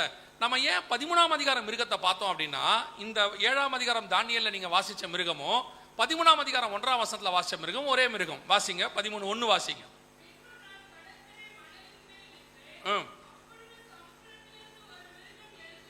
தானியேல் 7:3 சமுத்திரத்திலிருந்து தான் அந்த 4வது மிருகம் எழும்பி வருது. இங்கேயும் சமுத்திரத்திலிருந்து தான் எழும்பி வருகிறது. அடுத்து அதற்கும் 10 கொம்புகள் இருந்துச்சு, இதற்கும் 10 கொம்புகள் இருந்துச்சு. அதைத்தான் போதும், அதை தான் சொல்றோம். இந்த தானியேல் 7 சொல்லப்பட்டதும், வெளிப்படுத்தல் 13:1 சொல்லப்பட்டதும், வெளிப்படுத்தல் 6:2 சொல்லப்பட்டதும் ஒரே காரியம். ஸோ இப்போ நமக்கு அந்த ராஜ்யம் எப்படி இருக்கும், மோசமா இருக்கும். தனக்கு முன்னிருந்த எல்லா ராஜ்யங்களை பார்க்கலும் வேற்று உருவமாய் இருந்தது. தானியேல் 7:23. அது எல்லாரையும் போட்டு மிதித்தது. பூமியில பார்க்காத ஒரு கவர்மெண்ட், சர்வாதிகார கவர்மெண்ட், மோசமான கவர்மெண்ட் வருது. ஆனா அந்த கவர்மெண்ட் புறப்படும் போது எப்படி புறப்படும், சமாதானத்தை அறிவிக்கிறதாக புறப்படும். வேதம் சொன்னபடி அப்படி ஒரு கவர்மெண்ட் தான் யூரோப்பியன் யூனியன். இது புறப்பட்டிருக்கு. இப்ப நம்ம கண்ணுக்கு முன்னாடி சமாதானத்தை அறிவிக்கிறதாக அந்த கவர்மெண்ட் புறப்பட்டிருக்கிறது. இதுதான் அடுத்து வரப்போற உலக வல்லரசு. இதுல இருந்து தான் கடைசியாக ஒரு ராஜா எழும்புவான். அவன் தான் உலகத்தை அழிக்கிற கடைசி சர்வாதிகாரியாக இருப்பான். அது தனக்கு முன்னிருந்த எல்லா மிருகங்களை பார்க்கலாம், எல்லா ராஜ்யங்களை பார்க்கலாம் வேற்று உருவமாக இருந்தது. அந்த மிருகம், அந்த ராஜ்யம் தான் நம் கண்களுக்கு முன்பாக புறப்பட்டிருக்குது. இவங்க தான் 6ஆம் அதிகாரம் வெளிப்படுத்தின விஷயம் சொல்லப்பட்டவங்க. இவங்க நம்ம கண்ணுக்கு முன்னாடி 2012 இந்த ராஜ்யம் சமாதானத்தை அறிவிக்கிறதாக அனௌன்ஸ் பண்ணப்பட்டது. இவங்க இப்போ புறப்பட்டிருக்கிறாங்க.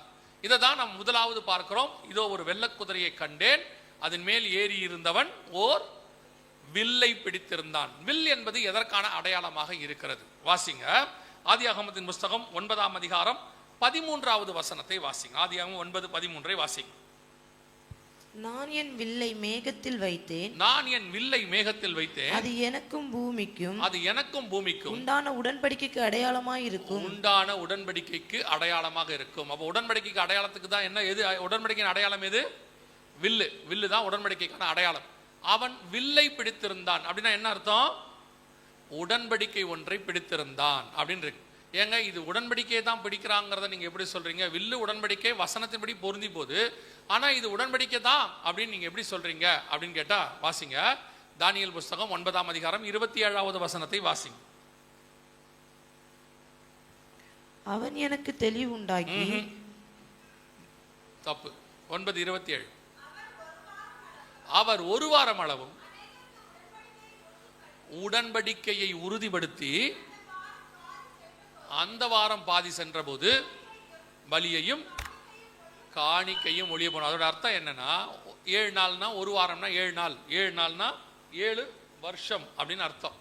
இந்த 7 வருஷத்துல முதல் 3.5 வருஷம் உடன்படிக்கைகள் எல்லாரோடும் ஏற்படுத்தப்படும். உடன்படிக்கை அல்ல, உடன்படிக்கைகள் அல்ல, உடன்படிக்கை ஏற்படுத்தப்படும். அந்த 3.5 வருஷம் உபத்திரவ காலமாக இருக்கும். அது முடிந்த பிறகு அந்த உடன்படிக்கையெல்லாம் காத்துல விட்டுருவாங்க. அது காத்துல விட்டுட்டு அடுத்த 3.5 வருஷம் மகா உபத்திரவ காலமாக இருக்கும். அந்த 7 வருஷம் உபத்திரவ காலம் தான் அங்கே சொல்லப்படுகிறது. அதனால தான் நீங்க பாத்தீங்கன்னா வெளிப்படுத்தல் 13:5 அதன் வாய் சிங்கத்தின் வாய் போல இருந்திருக்கு இல்லையா? அது 42 மாதம் அளவும் யுத்தம் பண்ணும்படி அதற்கு அதிகாரம் கொடுக்கப்படுது. அப்படிதானே இருக்கு?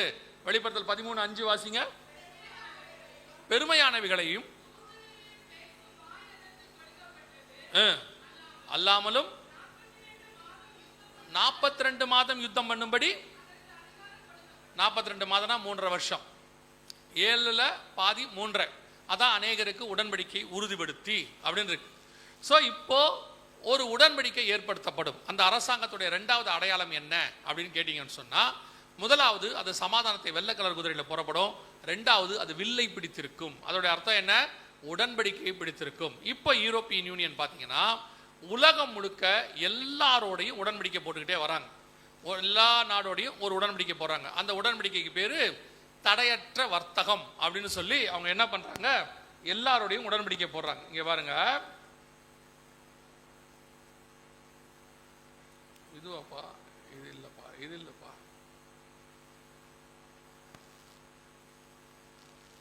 இல்ல நீ 1 2 இது 3 4 நினைக்கிறேன். இன்னொன்னு இருக்கும் பாரு.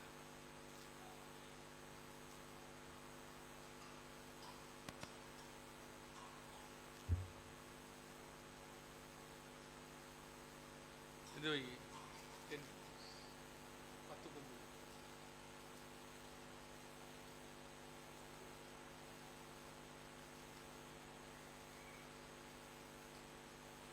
இப்போ பார்த்தீங்கன்னு சொன்னால் யூரோப்பியன் யூனியன் அப்படிங்கிறதான இந்த நாடு முதலாவது அடையாளமாக வெள்ளக்குதிரை, அதாவது சமாதானத்தை அறிவிக்கிறவர்களாக புறப்பட்டார்கள் அப்படின்னு பார்த்தோம் இல்லையா?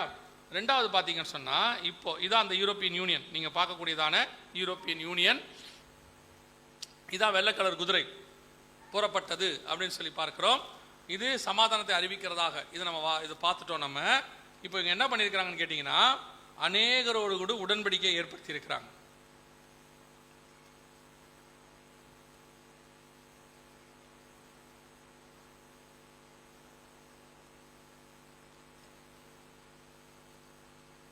கவனிங்க, இதான் இப்போ இதுக்கு பேரு மதர் ஆஃப் ஆல் டீல்ஸ் அப்படின்னு சொல்லுவாங்க. எல்லா உடன்படிக்கைக்கும் தாய் மாதிரி அப்படின்னு சொல்லி ஒரு உடன்படிக்கை. இது இந்தியாவோட போடப்பட்டது. எப்போன்னு கேட்டிங்கன்னா இந்த வருஷம் ஜனவரி மாதம் போட்டாங்க. இது ஆஸ்திரேலியாவோட போடப்பட்டிருக்கு. சரி, ஆஸ்திரேலியாவோட போட்டது இதில் இல்லை. இப்போ மார்ச் மாதம் என்ன பண்ணியிருக்கிறாங்க? போன மார்ச்சில் ஆஸ்திரேலியாவோட கூட உடன்படிக்கை ஏற்படுத்தப்பட்டிருக்கிறது. அதே ஒப்பந்தம், தடையற்ற ஒரு ஒப்பந்தம் ஏற்படுத்தப்பட்டிருக்கிறது. இப்போ இவங்க என்ன பண்ணியிருக்கிறாங்க? ஏற்கனவே ஐரோப்பா முழுக்க அந்த ஒப்பந்தம் போட்டு முடிச்சாச்சு. ஒரு கண்டம் முழுக்க அந்த ஒப்பந்தம் ரெடியா இருக்கிறது. இப்போ உக்ரைனை உள்ள கொண்டு வராங்க. அது மட்டுமல்ல, இந்தியாவோட பண்றாங்க, ஆஸ்திரேலியாவோட பண்ணுறாங்க. மொத்தமே பெரிய கண்டம்னு எடுத்துக்கிட்டிங்கன்னா 3 தான், ஐரோப்பா, ஆசியா, ஆப்பிரிக்கா, இந்த 3 தான். இப்போ இவங்க என்ன பண்ணுறாங்க, எல்லா கண்டங்களையும் அதுக்குள்ளே நுழைக்கிறாங்க, கொண்டு வந்து உடன்படிக்கை ஏற்படுத்துகிறாங்க. வேதம் சொன்னபடி இப்போ இவர்கள் எல்லாரோடும் உடன்படிக்கை ஏற்படுத்தப்படுகிறது. மதர் ஆஃப் ஆல் டீல்ஸ் அப்படின்னு சொல்லக்கூடிய அளவுக்கு எல்லா நாடு இப்போ நான் சொல்றது ஒரு 2 நாட்டோட நம்ம கண்ணுக்கு முன்னாடி போட்டாங்க. 2011 12 பல நாடுகளோடு கூட 7 வருஷ உடன்படிக்கை அவங்க போட்டாங்க. 7 இயர்ஸ் அக்ரிமெண்ட் அப்படின்னு சொல்லுவாங்க. அது அவங்க 2011 12 போட்டாங்க. தானியேல் புஸ்தகத்தில் நம்ம வாசிக்கிற 9:27 அவர் 1 வாரம் அளவும் அநேகருக்கு உடன்படிக்கை உறுதிப்படுத்தி, அந்த 1 வாரம்னா 7 நாள், 7 நாள்னா 7 வருஷம், 7 வருஷ உடன்படிக்கை போடப்படும். 2011 7 வருஷ உடன்படிக்கை அப்பொழுதே போடப்பட்டது. இப்போ அதை உறுதிப்படுத்துறாங்க, அநேகருக்கு உறுதிப்படுத்தி எல்லா நாடும் கன்ஃபார்ம் பண்ணிட்டு இருக்கிறாங்க ஒப்பந்தம். அதாவது நம்ம கண்ணுக்கு முன்னாடி உலகம் ஒரு யுத்தத்தை பார்த்துக்கிட்டு இருக்குது, என்னென்னவோ பண்ணிக்கிட்டு இருக்குது, உலகமே கலாபரத்தில் இருக்குது. ஆனால் நடுவில் பார்த்தீங்கன்னா இவங்க இந்த வேலையை செஞ்சுக்கிட்டே இருக்கிறாங்க. இப்போ ஈரான் இஸ்ரேல் யுத்தம்லாம் ஆரம்பிச்சு 1 மாதம் 2 மாதம் ஆச்சு. இஸ்ரேல் இந்த ஹமாஸ் பிரச்சனையெல்லாம் 2023 ஆரம்பிச்சிருச்சு. உலகம் வேற விஷயத்த ஃபோக்கஸ் பண்ணிக்கிட்டே இருக்கு. ஆனால் நடுவில் பார்த்தீங்கன்னா யூரோப்பியன் யூனியன் மட்டும் எல்லாரோடையும் உடன்படிக்கை போட்டுக்கிட்டே இருக்குது, ஒவ்வொரு நாடோட நடுவில் இந்த வேலையை அவங்க செஞ்சுக்கிட்டே இருக்கிறாங்க. ஒரு பக்கம் ஒரு வல்லரசு அழியுது, இன்னொரு பக்கம் இன்னொரு வல்லரசு உருவாகுது. நான் சொல்றது உங்களுக்கு எந்த அளவுக்கு புரியுதுன்னு தெரியல, நல்லா புரிஞ்சுக்கொள்ளுங்க. உங்களுக்கு எரேமியா சொல்வார் சிதேக்கியா ராஜா கிட்ட, அதாவது நேபுகாத் நேச்சார் வருகிறார், அவர் இந்த ஆலயத்தை தீக்கிரையாக்குவார். 26:18 சொல்வார். அதாவது எரேமியா 26:18 ஆலயம், இந்த ஆலயத்தின் பர்வதம் மண்மேடுகள், எருசலேம் மண்மேடுகளாகி போகும், ஆலயத்தின் பர்வதம் சீலோவை போல மாறும் அப்படிம்பார். அதே மாதிரி காரியங்கள் தான் இப்ப நடக்க. அதே மாதிரி ஒரு காரியம் தான் உங்களுக்கு சொல்றோம். பின்னாடி ஒரு அரசாங்கம் வருது, எல்லாத்தையும் பார்க்கலும் வேற்றூர்வமாக இருக்கிறது, அது எல்லாத்தையும் பார்க்கலும் மிதித்து போடப்படுகிறது. உலகத்தையே அழிக்கக்கூடியதான ஒரு சாம்ராஜ்யம் எழுமுமா அப்படின்னு கேட்டீங்கன்னா, இப்ப நீங்க இருக்கக்கூடியதான நடக்கிற சம்பவங்கள் எல்லாம் பாருங்க, ஒரு இன்னொரு வல்லரசை கொண்டு வருவதற்கான அடையாளமாக காணப்படுது. இப்ப உலகம் ஒரு மிக மோசமான இடத்துல இருக்கு. இப்ப நீங்க ட்ரம்பை நல்லா கவனிச்சு பார்த்தீங்கன்னு சொன்னா, ஒரு வரப்போற சர்வாதிகாரிக்கு இருக்க வேண்டிய சுபாவங்கள், நம்ம ஆன்டி கிரைஸ்ட் என்னென்ன சொல்றோமோ அதுக்கான காரியங்கள் எல்லாம் கொஞ்சம் குறைய இவர்கிட்ட இருக்குது. இவர் பாட்டு ஒரு நாட்டுக்கு போறாரு, பிடிக்கிறாரு, திடீர்னு உடன்படிக்கை போடுறாரு, அப்படி உடன்படிக்கை செய்யாட்டி உன்னை நான் கொன்னுடுவேன், அழிச்சிடுவேன் அப்படிங்கிறாரு. இவருடைய காரியங்களாக பாருங்க, போர்ட் ஆஃப் பீஸ், சமாதானத்தின் ஒப்பந்தம் ஒன்று ஆரம்பிக்கிறாரு. அந்த மாதிரி நிறைய விஷயங்கள். இப்போ ஒரு ஆன்டி கிரைஸ்ட் அப்படின்னு பைபிளில் என்ன சொல்லுதோ, ஒரு சர்வாதிகாரி என்ன செய்யணும்னு இருக்குதோ அது எல்லாத்தையும் இப்போ அவங்க செஞ்சுட்டு இருக்கிறாங்க. உலகம் ஒரு நிலையற்ற தன்மைக்கு போயிட்டே இருக்கு. ஸோ இதையெல்லாம் ஒழிச்சு ஒரு நியூ கவர்மெண்ட் ஒன்று ஃபார்ம் ஆகும். இதுதான் 2ஆம் உலக யுத்தத்தின் போது நடந்தது, 1ஆம் உலக யுத்தத்தின் போது நடந்தது. அதே தான் இப்போவும் நடக்குது. என்ன, நமக்கு நடுவில் ஒரு 70 வருஷம் ஆனதுனால நமக்கு அந்த ஹிஸ்டரியெல்லாம் மறந்து போச்சு. இப்போ மீண்டும் நாம் இன்னொரு வல்லரசு உருவாகிற இடத்துல இருக்கிறோம். இன்னொரு சர்வாதிகார கவர்மெண்ட் எழும்ப போது, நான் சொல்றது உலகளாவிய ஐரோப்பாவிலிருந்து அந்த வல்லரசு, அந்த சர்வாதிகார அரசாங்கத்தில் அதற்கான ஆயத்த பணிகள் எல்லாம் இப்ப நம்ம கண்ணுகளுக்கு முன்பாக நடக்குது. ஆண்டவர் சொன்ன வெள்ள குதிரை புறப்பட்டு விட்டது. அது ஜெயிக்கிறவனாகவும் ஜெயிப்பவனாகவும் புறப்படும். அதுக்கு முன்னாடி வில்லை பிடிக்கணும், அது பிடிச்சாச்சு. இனி ஜெயிக்கிறவனாகவும் ஜெயிப்பவனாகவும் அடுத்த ஒரு யுத்தம் வரும். அந்த யுத்தத்தில் இன்னைக்கு ஒரு ஸ்டேட்மெண்ட் கொடுத்துருக்குறாங்க, ரொம்ப ஆச்சரியமாக இருந்துச்சு. அந்த ஸ்டேட்மெண்ட் வரும்போது படிச்சுக்கிட்டே வந்தேன், அதான் பார்த்தா ரொம்ப ஆச்சரியமா இருந்துச்சு. அதாவது என்னன்னு கேட்டிங்கன்னா, இப்போ அவங்க சொல்லி இருக்கிறாங்க, நேட்டோ, அதாவது அமெரிக்காவுடைய பாதுகாப்பில் தான் ஐரோப்பா இருக்குது. இப்போ அமெரிக்கா தான் அவங்களுக்கு ராணுவ உதவியெல்லாம் செய்கிறாங்க. ஆனால் கொஞ்ச நாளாக ஒரு மாசமா பார்த்தீங்கன்னா, இந்த ஈரான் யுத்தம் ஆரம்பிச்சதுலேருந்து அமெரிக்காவுக்கும் ஐரோப்பாவுக்கும் எந்த விதமான ஒரு இணக்கமான சூழ்நிலை இல்லை. அது பர்பஸாக செய்கிற மாதிரியே இருக்குது. அமெரிக்காவை கழுத்து பிடிச்சி வெளியே தள்ளுற மாதிரி இருக்குது. அமெரிக்காவுடைய ராணுவம் இல்லாமல் ஐரோப்பா சர்வைவே பண்ண முடியாது. அப்படி இருக்கும்போது இப்போ ஐரோப்பா சொல்லுது, நீங்கள் போங்க நாங்கள் பார்த்துக்குறோம், நீங்கள் போங்க நாங்கள் பார்த்துக்குறோன்னு சொல்லுது. என்னென்ன விதத்தில் அமெரிக்காவை கோவப்படுத்தணுமோ எல்லா விதத்திலும் ஐரோப்பா கோவப்படுத்திக்கிட்டே இருக்குது. அதில் இப்போ லேட்டஸ்ட்டாக என்ன சொல்லியிருக்கிறாங்க அப்படின்னு கேட்டிங்கன்னா, ஐரோப்பாவை பார்த்து சொல்கிறாங்க, சோலோவா இப்போ நேட்டோ நாடுகள் அமெரிக்காவுடைய உதவி தேவையில்லைன்னு ஐரோப்பா சொல்லிருச்சுன்னா, அமெரிக்கா மாற்றாக ஐரோப்பா தனியாக உருவாகணும், சோலோவாக நிற்கணும். அதே வேர்டு யூஸ் பண்ணியிருக்காங்க, தனித்து நிற்கணும், அமெரிக்கா மாதிரி சூப்பர் பவரா மாறணும் அப்படின்னு அவங்க சொல்லியிருக்காங்க. இதைத்தான் பைபிள் சொல்லுது, அதை தான் எடுத்து நாங்கள் சொல்லிக்கிட்டே இருக்கிறோம். ஐரோப்பா சூப்பர் பவரா மாறும். அந்த ஐரோப்பா சூப்பர் பவர், அதுல ஒரு ராஜா வருவான், பிரசிடென்ட், நம்ம கண்ணுக்கு முன்னாடி பிரைம் மினிஸ்டர், சான்சலர், என்ன வேணா வச்சுக்கோங்க. அவன் தான் உலகத்தை அழிக்கக்கூடிய. இப்ப அந்த கவர்மெண்ட் கண்ணுக்கு முன்னாடி எழும்புது, அப்படியே கண்ணுக்கு முன்னாடி வல்லமையை பெத்துக்கிட்டே வருது.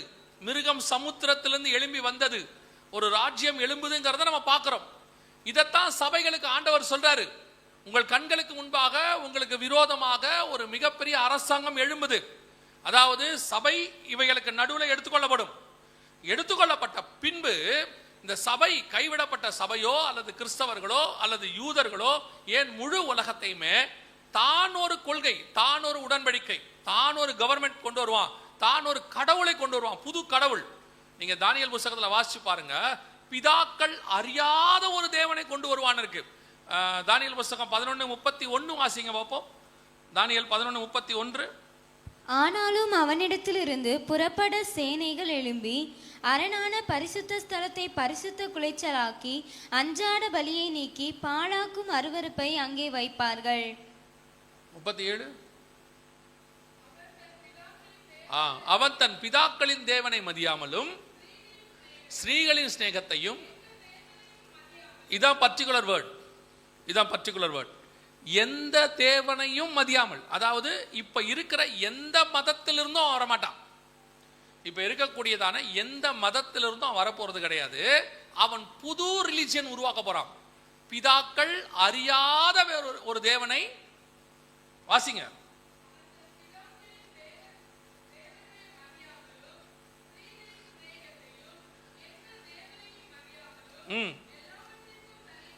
எல்லாவற்றுக்கும் தன்னை பெரியவனாக்கி அரண்களின் தேவனை தன் ஸ்தானத்திலே கனம் பண்ணி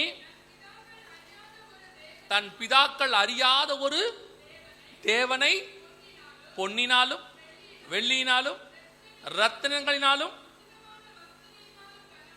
அப்போ the new God, new religion ஒன்னு வரப்போகுது.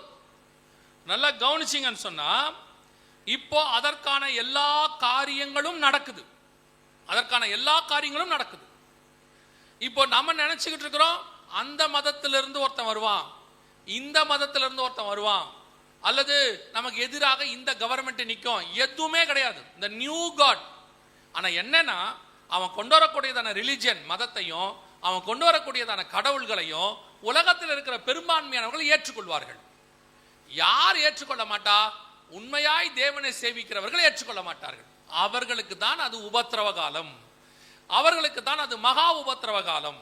அதைத்தான் அவன் அந்த 7 வருஷத்துல செய்ய போறான். அப்போ கைவிடப்பட்ட சபை ஒன்று இருக்கும். இப்போ வருகையில் எடுத்துக்கொள்ளப்பட்ட, அதாவது வருகையில் ஆண்டவர் சபை எடுத்துக்கொள்ளப்படுவார். அப்போ யார் போவா?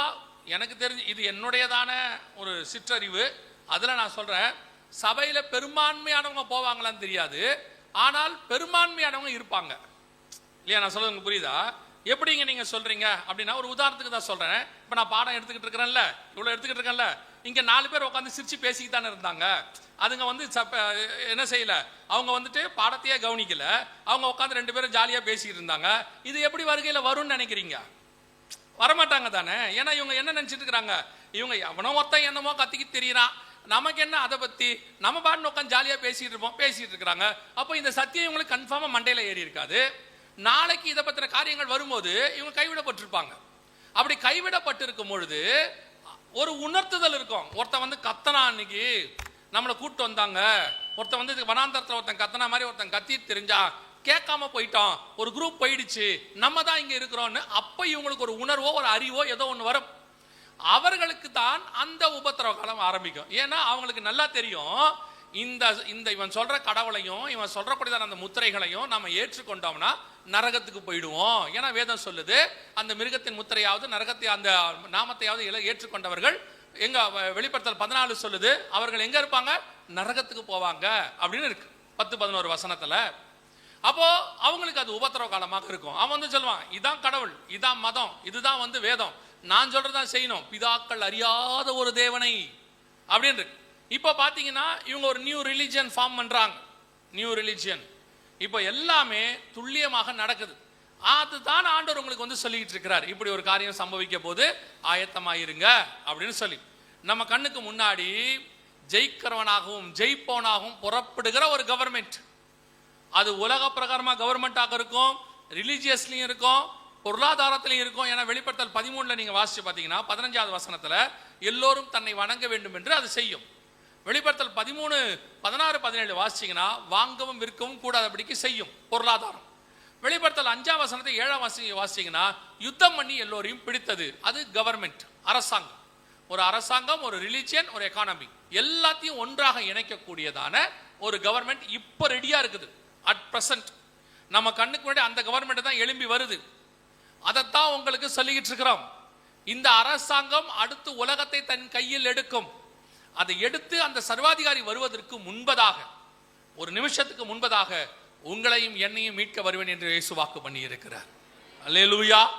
இயேசு சொன்ன இத்தனை விஷயங்களும் மிக துல்லியமாய் நடக்குமானால் இவைகள் சம்பவிக்க தொடங்கும் போது உங்கள் மீட்பு சமமாக இருக்கிறது என்று வேதம் சொல்லுது. அதுவும் நடக்கும். இப்ப எதுக்கு நமக்கு இது தெரிவிக்கப்படுகிறது, எதுக்கு அறிவிக்கப்படுகிறது, இவ்வளவு காரியங்கள் நடக்குதுன்னு எதுக்கு ஆண்டவர் சொல்றாருன்னா, அடுத்து வரப்போற அந்த வருகையில நீங்கள் பங்கடைவதற்கு. ஏன்னா வருகையை கைவிட்டாச்சுன்னா, ஒருவேளை கைவிடப்பட்டாச்சுன்னா அதுக்கு பிறகு வரப்போற கவர்மெண்ட் எப்படி இருக்கும்? தானியேல் 7:23 சொல்லுது, எல்லா மிருகங்களை பார்க்கிலும், எல்லா அரசாங்கத்தை பார்க்கிலும் வேற்று உருவமாய் இருந்தது. இது வரைக்கும் உலகம் பார்க்காத மிக மோசமான ஒரு அரசாங்கம் வருகிறது. இதுவரைக்கும் எந்த கவர்மெண்ட்டும் பண்ணாத கொடுமையின் காலம் ஒன்று வருகிறது. அந்த கவர்மெண்ட்டுக்கு தப்பிக்கும்படி, சபையை காப்பாற்றும்படிதான் கர்த்தர் வாசப்படியில் இன்று என்ன செய்யறாரு? தட்டி கொண்டிருக்கிறார். கதவை திறந்துட்டா மணவாளன் கூடவே கூட்டிட்டு போயிடுவாரு.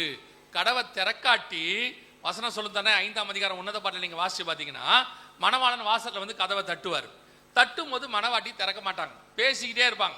நான் வஸ்திரத்தை களைந்தேன், பாதங்களை கழுவினேன், எப்படி அழுக்காக்குவேன், இப்படின்னு பேசிட்டே இருப்பாங்க. நானோ நித்திரை பண்ணினேன், நீ நீர்தயமோ விழித்திருக்கிறது, எல்லாம் சொல்லிக்கிட்டே இருப்பாங்க. கொஞ்ச நேரம் தான் தட்டுவாரு, போயிடுவாரு. சரி, அதுக்கப்புறம் ஒரு உணர்வு வரும், ஐயோ நேசர் கதவை தட்டினாரே, நேசத்தால் நான் சோகம் அடைந்தேன்னு சொல்லி கதவை திறந்தா நேசரை காணோம், அவர் போயிட்டாரு. இப்போ நேசரை தேடி ஓடுறாங்க. ஓடும் பொழுது வழியிலே காவலர்கள் அவளை கண்டு பிடித்து அடித்து அவளுடைய போர்வையை எடுத்தார்கள்னு இருக்கு. இதோட அர்த்தம் என்ன?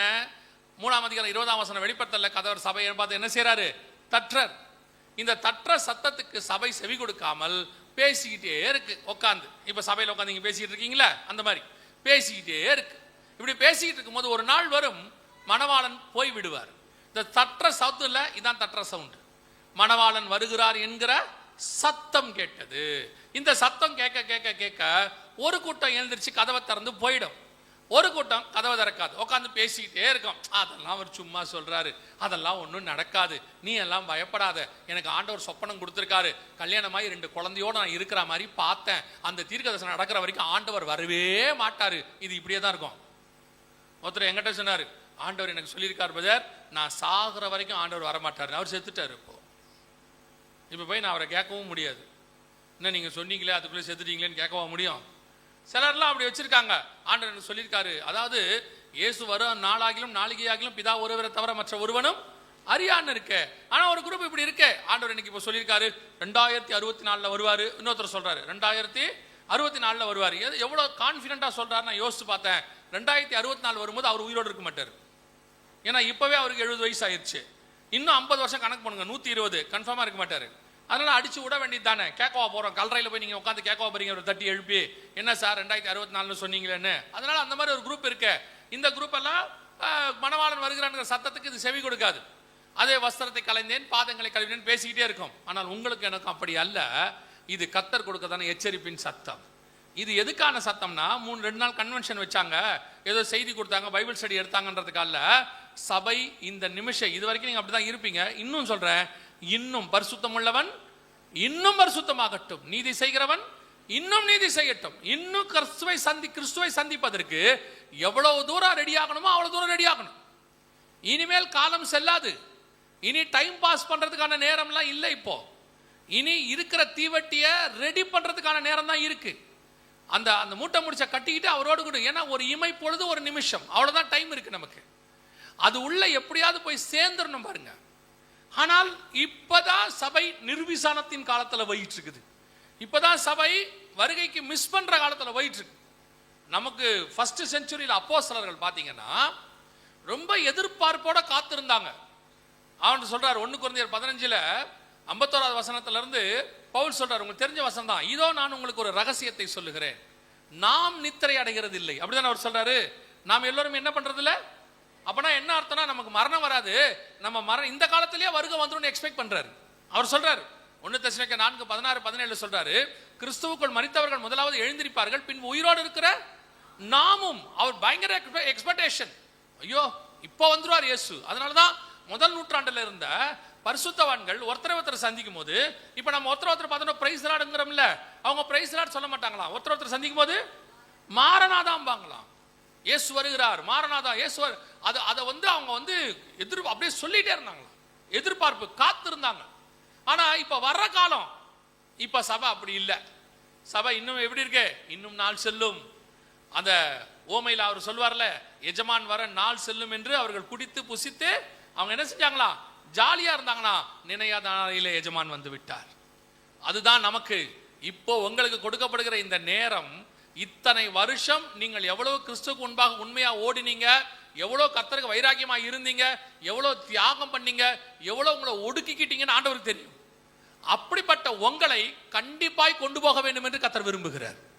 அதனால தான் உங்களுக்கு வந்து இங்கே இது சொல்லப்படுகிறது. நான் சொல்றேன், அதுக்கு தான் ஆண்டவர் வந்து சொல்றாரு. காரணம் என்னன்னா, ஆண்டவரை பொறுத்த வரைக்கும் ஒரு சமாரிய ஸ்திரீ அவருடைய திட்டத்துல இருந்தா அந்த ஒருத்தரை பார்க்க கர்த்தர் போவார்.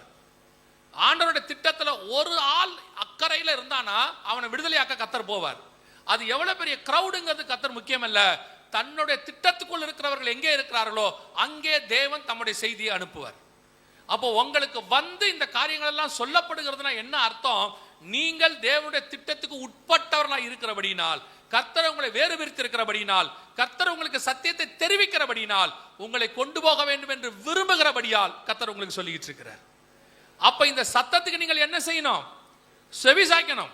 செவி சாய்க்கிறதுனா என்ன, உட்காந்து அப்படியே கேட்கறது இல்ல, கேட்டு அதை ஆயத்தப்படுத்துவதற்கு பயன்படுத்தணும். இனி ஒவ்வொரு நாளும் கிறிஸ்துவை சந்திப்பதற்கு என்ன செய்யணுமோ, கிறிஸ்துவை வரவேற்பதற்கு என்ன செய்யணுமோ அதற்கான காரியங்களை செஞ்சுக்கிட்டே இருக்கணும். ஏன்னா இனி காலம் கண்டிப்பாக செல்லாது. ஆண்டவர் சொன்னபடியே வெள்ள குதிரை நம்முடைய கண்களுக்கு முன்பாக புறப்பட தயாராகி விட்டது. அது கர்த்தர் சொன்னபடி ஜெயிக்கிறவனாகவும் ஜெயிப்பவனாகவும் புறப்படுகிறது. ஒவ்வொரு கோத்திரத்தின் மேலும், ஜாதிகள் மேலும், பாஷைக்காரர் மேலும். ஏற்கனவே ஒரு கண்டம், ஐரோப்பா கண்டம் முழுக்க அவங்க தங்க கண்ட்ரோல்ல எடுத்துட்டாங்க. அடுத்து இப்போ ஆஸ்திரேலியாக்குள்ள நுழையிறாங்க, இப்போ துணை கண்டத்துக்குள்ள நுழையிறாங்க, அடுத்து ஆப்பிரிக்காக்குள்ள ஏற்கனவே பண்ணியிருப்பாங்கன்னு நான் நினைக்கிறேன், தெரியாது, இது வரைக்கும் நான் பார்த்த வரைக்கும் சொல்றேன். இப்படி ஒவ்வொன்றையும் தங்கள் கண்ட்ரோல் அவங்க கொண்டு வந்துகிட்டே இருக்கிறாங்க. ஆண்டவர் சொன்ன அந்திகிறிஸ்துவின் சாம்ராஜ்யம் நம் கண்களுக்கு முன்பாக எழும்பி விட்டது.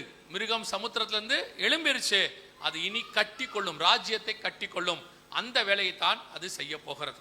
இரண்டாவதாக இதே காலகட்டத்தில் இன்னொரு சம்பவம் நடக்கும் என்று ஆண்டவர் சொல்றார். வாசிங்க, வெளிப்படுத்தின விசேஷம் 6ஆம் அதிகாரம் 4வது வசனத்தை வாசி. அப்பொழுது சிவப்பான வேறொரு குதிரை புறப்பட்டது, அதன் மேல் ஏறி இருந்தவனுக்கு பூமியில் உள்ளவர்கள் ஒருவரை ஒருவர் கொலை செய்யத்தக்கதாக சமாதானத்தை பூமியில் இருந்து எடுத்து போடும்படியான அதிகாரம் கொடுக்கப்பட்டது.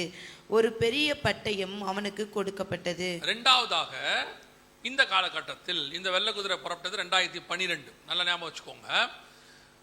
அந்த காலகட்டத்தில் வேதம் தெளிவா சொல்லுது, இன்னொரு மிக முக்கியமான சம்பவம் நடக்கும்.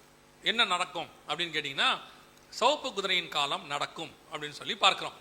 இந்த சிவப்பு குதிரை என்றால் என்ன, சிவப்பு குதிரை எப்பொழுது வரும், அது ஏற்படுத்தக்கூடிய விளைவுகள் என்ன அப்படிங்கிறத நம்ம படிக்க போறோம். அதுக்கு நம்ம என்ன செய்யணும் அப்படின்னு கேட்டீங்கன்னு சொன்னா, சகரியாவின் புஸ்தகம் 1ஆம் அதிகாரத்துக்கும் சகரியாவின் புஸ்தகம் 6ஆம் அதிகாரத்துக்கும் திருப்பிக் கொள்ளுங்க. இப்போ நம்ம அதில் தான் நாம் கொஞ்சம் என்ன செய்ய போறோம், பார்க்க போகிறோம்.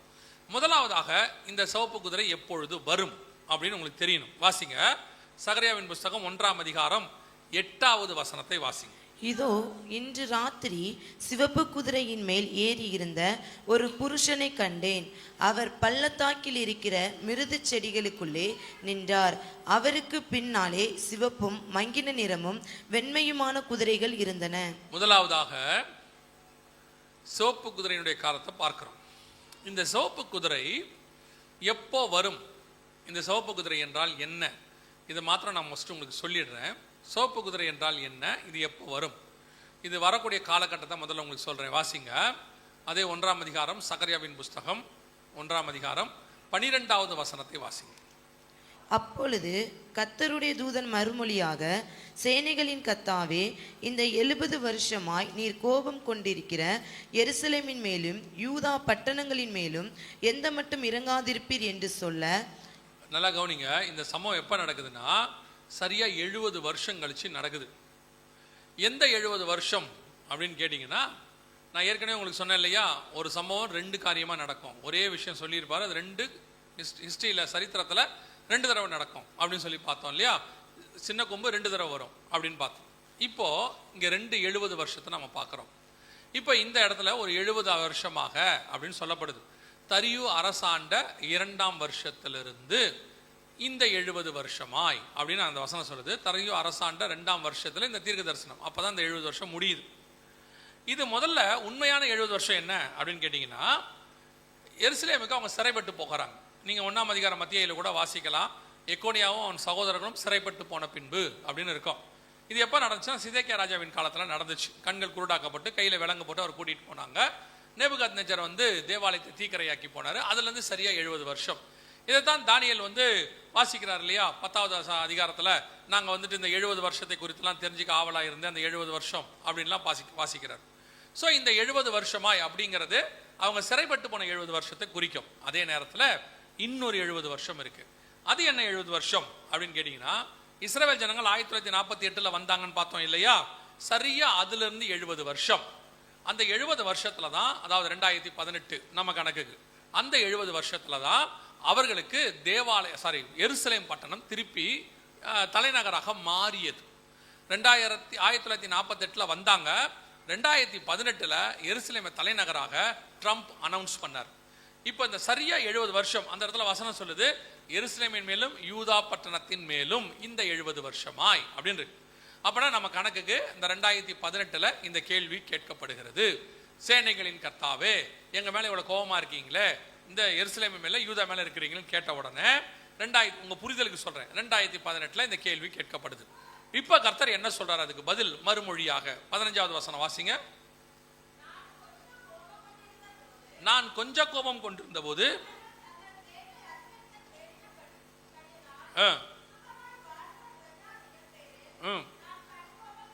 சுகமாய் வாழுகிற புறஜாதிகள் மேலில் நான்.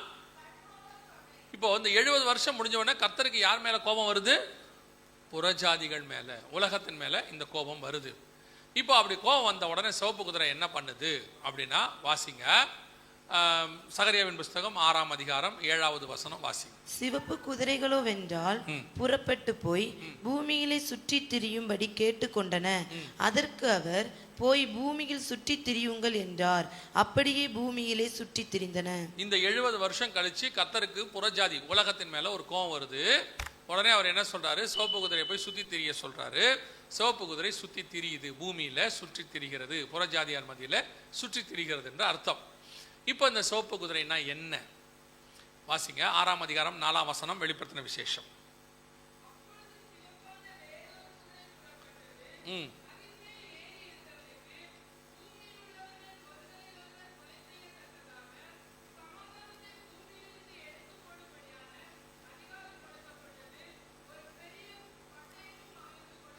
சிவப்பு குதிரைகள் பூமியிலே சுற்றி திரிந்தது.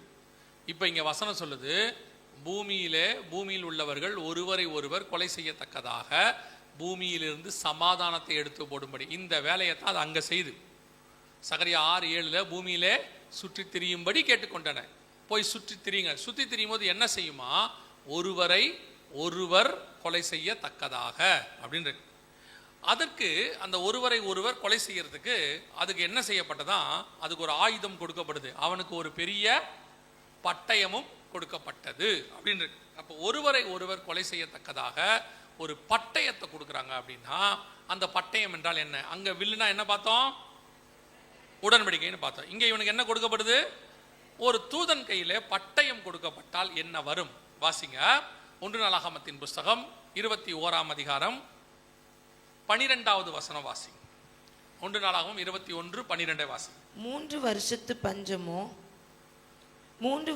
பஞ்சமோ அல்லது உன் பகைஞரின் பட்டயம் உன்னை பின்தொடர நீ உன் சத்துருக்களுக்கு முன்பாக முறிந்தோடி போக செய்யும் 3 மாத சங்காரமோ, அல்லது 3 நாள் கர்த்தருடைய தூதன் 3 நாள் கர்த்தருடைய தூதன் இஸ்ரவேலுடைய எல்லை எங்கும் சங்காரம் உண்டாகும்படி தேசத்தில் நிற்கும் கர்த்தருடைய பட்டயமாகிய கொள்ளை நோயோ, கர்த்தருடைய பட்டயமாகிய கொள்ளை நோயோ. அப்போ இந்த இடத்துல கர்த்தருடைய பட்டயத்துக்கு இன்னொரு பேர் என்ன இருக்குது?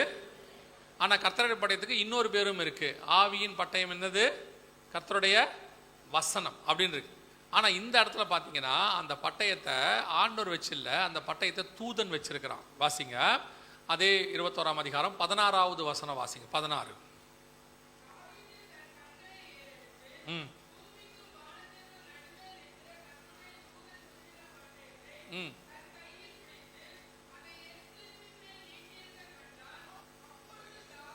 எருசலேமின் மேல் அப்போ என்ன வந்துச்சு? எருசலேம்ல 14வது வசனம். அப்போ பட்டயத்தை நீட்டினா என்ன வரும்? கொள்ளை நோய் வரும். வெளிப்படுத்தல் 6:4 வந்துருங்க. இப்பொழுது அதன் மேல் ஏறி இருந்தவனுக்கு ஒரு பட்டயம் கொடுக்கப்பட்டது. பட்டயம்னா எதை குறிக்குது? கொள்ளை நோய். ஒரு கொள்ளை நோய் கொடுக்கப்பட்டது.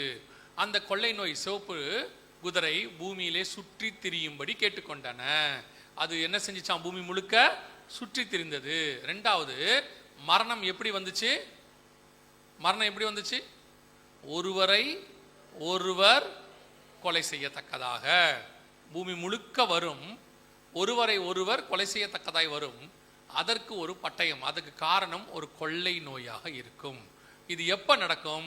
70 வருஷம் இஸ்ரவேல் வந்ததுலேருந்து 70 வருஷம் கழிச்சு இது நடக்கும். சரியாக 2019 ஒரு கொள்ளை நோய் பூமி முழுக்க வந்தது.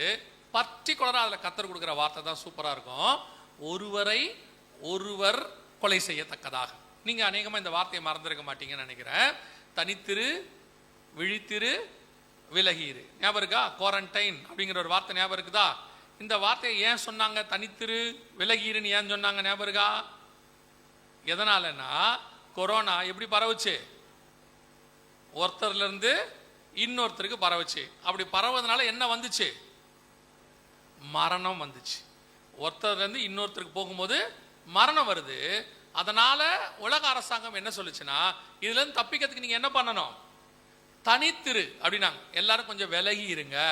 ஏன்னா இது பரவுறது மட்டுமே எது வழியா தான் பரவுது? ஒரு மனுஷன்ல இருந்து இன்னொரு மனுஷனுக்கு. காத்து வழியாகவோ தண்ணி வழியாகவோ வேற எப்படியும் அது என்ன செய்யல, பரவல. உங்களுக்கு தெரியும் நினைக்கிறேன். கொள்ளை நோய் சிலது வந்து பரவக்கூடியது இருக்குது. இப்போ வைரல் ஃபீவர் அப்படின்னு நம்ம சொல்றோம். அது பரவும். ஆனால் சிலது மரணம் கொண்டு வராது, சிலது மரணத்தை கொண்டு வரும். சிலது பரவாது. இப்போ கேன்சர் இருக்கு, அதெல்லாம் என்ன செய்யாது, பரவாது, ஆனால் மரணத்தை கொண்டு வரும். இப்படி கொள்ளை நோய் டிஃபரெண்ட் இருக்கு. அதே மாதிரி சில கொள்ளை நோய் சில மாவட்டத்தில் மட்டும் வரும், சிலது மாநிலத்தில் மட்டும் வரும், சிலது ஒரு சில நாட்டில் மட்டும் வரும். ஆனால் உலகம் முழுக்க பூமி முழுவதும் இப்படி ஒரு கொள்ளை நோய் இஸ்ரவேல் ஜனங்கள் வந்த பிறகு 1948க்கு பிறகு சரியா 70 வருஷம் முடிஞ்சு ஒரு கொள்ளை நோய் வந்துச்சு. எருசலேம் தலைநகர் ஆன பிறகு இது நடந்துச்சு. இப்போ இந்த கோபம், தேவனுடைய கோபம் உலகம் முழுக்க பற்றி எரிஞ்சிச்சு. எல்லார் மேல ஏறக்குறைய 185 நாடுகளுக்கு மேல இது நடந்துச்சு. கர்த்தர் சொன்னபடியே மிக துல்லியமாய் ஒரு கொள்ளை நோய் கொலை செய்யத்தக்கதாக பூமி முழுக்க வந்துச்சு. இந்த கொள்ளை நோயை பத்தி தான் வெளிப்படுத்தின விசேஷம் 6ஆம் அதிகாரம் 4வது வசனத்துல கர்த்தர் எழுதுறார். இது மட்டும் இல்ல, அந்த இடத்துல ஆண்டவர் சொல்றாரு, பூமியிலிருந்து சமாதானத்தை எடுத்து போடும்படியான அதிகாரம் அதற்கு கொடுக்கப்பட்டது. இப்ப நல்லா கவனிச்சு பாத்தீங்கன்னா, இந்த கொள்ளை நோய் பூமியிலிருந்து என்னைக்கு கொரோனா வந்துச்சோ அன்னையிலிருந்து இன்னைய வரைக்கும் 2026 வரைக்கும் பூமியிலே சமாதானம் கிடையாது. அடுத்து அடுத்து அடுத்து வந்துகிட்டே இருக்கு. ஒரு கொள்ளை நோய் வந்துச்சு, அடுத்து ஒரு பஞ்சம் வந்துச்சு, அதுக்கு அடுத்து இப்போ ஒரு யுத்தம் வந்திருக்கு. அடுத்து இயேசு சொன்ன பஞ்சங்கள், கொள்ளை நோய்கள், யுத்தங்கள் எல்லாமே அடுத்தடுத்து நடக்குது. அதோட முடிஞ்சிச்சு. ஆண்டவர் சொன்ன எல்லா காரியங்களும் அடுத்தடுத்து நடக்குது. இதுல பெரிய ஒரு மிக முக்கியமான ஒரு விஷயம் என்ன அப்படின்னு கேட்டீங்கன்னா, இந்த கொள்ளை நோய் வந்துச்சு இல்லையா, இந்த கொள்ளை நோயை பத்தி வேதம் மிக தெளிவாக ஒரு காரியத்தை நமக்கு நிறைய சொல்லி வச்சிருக்காரு. சகரியாவின் புஸ்தகத்துல நீங்க தியானிக்கும் போது ரொம்ப அழகா நிறைய ஆண்டவர் சொல்லி வச்சிருக்காரு. ஆனா அதுல ஒரு விசேஷம் என்னன்னு கேட்டீங்கன்னா, உங்க எல்லாருக்கும் தெரியும், இந்த கொரோனா வந்தது இல்லையா, கொரோனாவுடையதான எமர்ஜென்சி பீரியட் அப்படின்னு சொல்லுவாங்க. அதாவது அவசர நிலை. எவ்வளோ காலம் அப்படின்னு சொல்லி நீங்க பாத்தீங்கன்னு சொன்னா, இது அதுல இருக்கு, நல்லா கவனிச்சீங்கன்னா இது கொரோனாவுடைய அவசர நிலை. இங்க இருக்கு பாருங்க, இது கொடுத்துருக்குறாங்க. எவ்வளோ காலம் அப்படிங்கிறது இது வந்து WHO வேர்ல்டு ஹெல்த் ஆர்கனைசேஷன் அவங்க உலக சுகாதார மையம் அவங்க சொன்னது. எவ்வளோ காலம் அப்படின்னு பார்த்தீங்கன்னா இங்கே இருக்கு பாருங்க, இந்த இடத்துல போட்டிருக்கு 2019 டிசம்பரில் ஆரம்பிச்சிச்சு. இங்கே இருக்கு பாருங்க, ஆரம்பிச்சு 2023 மேக்கு வரைக்கும் இருந்துச்சு. ended in May 2023. இங்கே இருக்கு பாருங்க, symptom began with outbreak in China in December 2019. began ஆரம்பிச்சது, முடிஞ்சது ended with May 2023. அதோட அர்த்தம் என்ன தெரியுமா? ஏன் இவ்வளவு தெளிவாக உங்களுக்கு அதை காட்டுறேன்னா, சரியா 3 வருஷம் 6 மாசம் 3.5 வருஷம் இந்த உபத்திரவம் கொரோனாவுடைய அந்த உபத்திரவ காலம், சாரி மன்னிக்கிறோம், கொரோனாவுடையதான பாதிப்பு காலம் எவ்வளோன்னு பார்த்தீங்கன்னா சரியா 3.5 வருஷம். இந்த 3.5 வருஷம் கணக்குங்கிறது பைபிள் கணக்கு, நமக்கு பிப்ளிக்கலி உள்ளது. பைபிளில் உங்களுக்கு சொன்ன ஏற்கனவே 1 வாரம் அளவும் அவர் அந்த வாரம் பாதி சென்ற பின்பு 42 மாதம் அளவும் யுத்தம் பண்ணும்படி வெளிப்படுத்தல் 12 இருக்குது. ஸ்திரீயானவள் வனாந்தரத்திற்கு 1260 நாள் அளவும் ஓடி போனால், ஸ்திரீயானவள் ஒரு காலமும் அரை காலமும் பறந்து போனால், எல்லாம் 3 அத்தனையும் பார்த்தீங்கன்னா 3.5 வருஷம். அதே மாதிரி நம்முடைய காலத்திலும் ஒரு 3.5 வருஷம் நடந்திருக்குது. ஒரு மிகப்பெரிய கொள்ளை நோய் வந்திருக்கு, பூமி முழுக்க மிகப்பெரிய மரணத்தை கொண்டு வந்திருக்கு. எவ்வளோ பெரிய மரணம்னு கேட்டிங்கன்னா 2 கோடி பேர் செத்து போயிருக்கிறாங்க. இது உலக சுகாதார மையத்தினுடைய கணக்கு. 2 கோடி பேர்னு அவங்க சொல்லியிருக்காங்க கொரோனால மரிச்சது. ஆனால் ஒரு ஆய்வு சொல்லுது அதை விட 8 மடங்கு நடந்திருக்குன்னு. ஏன்னா பல நாடுகள் இன்னும் கணக்கு என்ன செய்யல, கொடுக்கல. சைனாலாம் கணக்கே கொடுக்கல. அவங்க என்ன சொல்றாங்கன்னா மொத்த கணக்கு படி பார்த்தா இன்னும் ஒரு 8 மடங்கு நிறைய நடந்திருக்கும். ஆனால் உண்மையை சொல்லணும்னா கணக்கின்படி ஐநா சொன்னது 2 கோடி பேர். யோசிச்சு பாருங்க, 2 கோடி பேர் செத்துருக்காங்க. இப்போ நினிவேல 1,20,000 பேர் இருந்தாங்க. கர்த்தர் என்ன சொன்னாரு? அவர்களுக்காக அவர் என்ன பண்ணாரு? பரிதவிச்சாரு, மனஸ்தாபப்பட்டார். ஐயோ இவங்களை கொல்லணுமே. எனக்கு அதை விட இன்னும் ஆச்சரியமா என்ன இருக்குன்னா, ஆகாப்பு எல்லா பாவத்தையும் செஞ்சிருவான், போய் ஆண்டவர்கிட்ட மன்னிப்பு கேட்டுருவான். மன்னிப்பு கேட்டு அழுவான். அழுதுன உடனே இவர் என்ன சொல்லுவாரு? ஆகாப் தன்னை தாழ்த்தினதை கண்டாயோ. அப்படின்னா என்ன அர்த்தம்? தன்னை தாழ்த்திட்ட ஒரு ஆத்மா சாகிறத கூட கர்த்தர் என்ன செய்யல, விரும்பல. இப்ப கேட்கிறாரு, 1,20,000 பேர் இருக்காங்கப்பா நினிவேல அப்படிங்கிறாரு. ஒரு 1,20,000 பேருக்கு கர்த்தர் பரிதவிக்கிறவராய் இருப்பாரானால், நம்ம காலத்துல 2 கோடி பேர் செத்துருக்கிறாங்க. நமக்கு வேணா 800 கோடியில 2 கோடி சிம்பிளா தெரியும். ஆனா ஆண்டவர் நேற்றும் இன்றும் என்றும் மாறாதவர். அன்னைக்கு எப்படி 1,20,000 பேருக்கு அவர் பரிதவிச்சாரோ அதே மாதிரி தான் கர்த்தர் இன்னைக்கும் 2 கோடி பேருக்கு என்னவா இருப்பாரு? பரிதவிச்சிருப்பாரு. ஏன்னா அவர்கிட்ட மாற்றம் இல்லை. ஏன்னா அந்த 2 கோடி ஆத்மாவை அவர் உருவாக்குனது. யோசிச்சு பாருங்க, அப்ப இந்த 2 கோடி பேர் சாக போறாங்கன்னு சொன்னா அவர் எவ்வளவு பரிதவிச்சிருப்பாரு? அப்ப நினிவேக்கு சொன்ன தேவன், முன்னறிவித்த தேவன், அவங்கள காப்பாற்றணும்னு விரும்பின தேவன், இந்த 2 கோடி பேரையும் காப்பாற்றணும் விரும்பி இருப்பார மாட்டாரா? விரும்பி இருப்பார மாட்டாரா? ஏன்னா அவர் மாறாதவர், கண்டிப்பா விரும்பி இருப்பார். ஆனா அதுக்கான காரியங்கள்லாம் ஆண்டவர் செஞ்சார். ஒரே ஒரு வீடியோ மட்டும் நீங்க பாருங்க, நம்ம இதோட முடிக்கலாம். இதோட தொடர்ச்சியா தான் சொன்னேன். நாளை தினத்துல நாம ஈவினிங்ல என்ன செய்ய போறோம், இதோட தொடர்ச்சியை நாம பார்க்க போறோம். இந்த பாருங்க, இது 2018 வந்ததான ஒரு வீடியோ.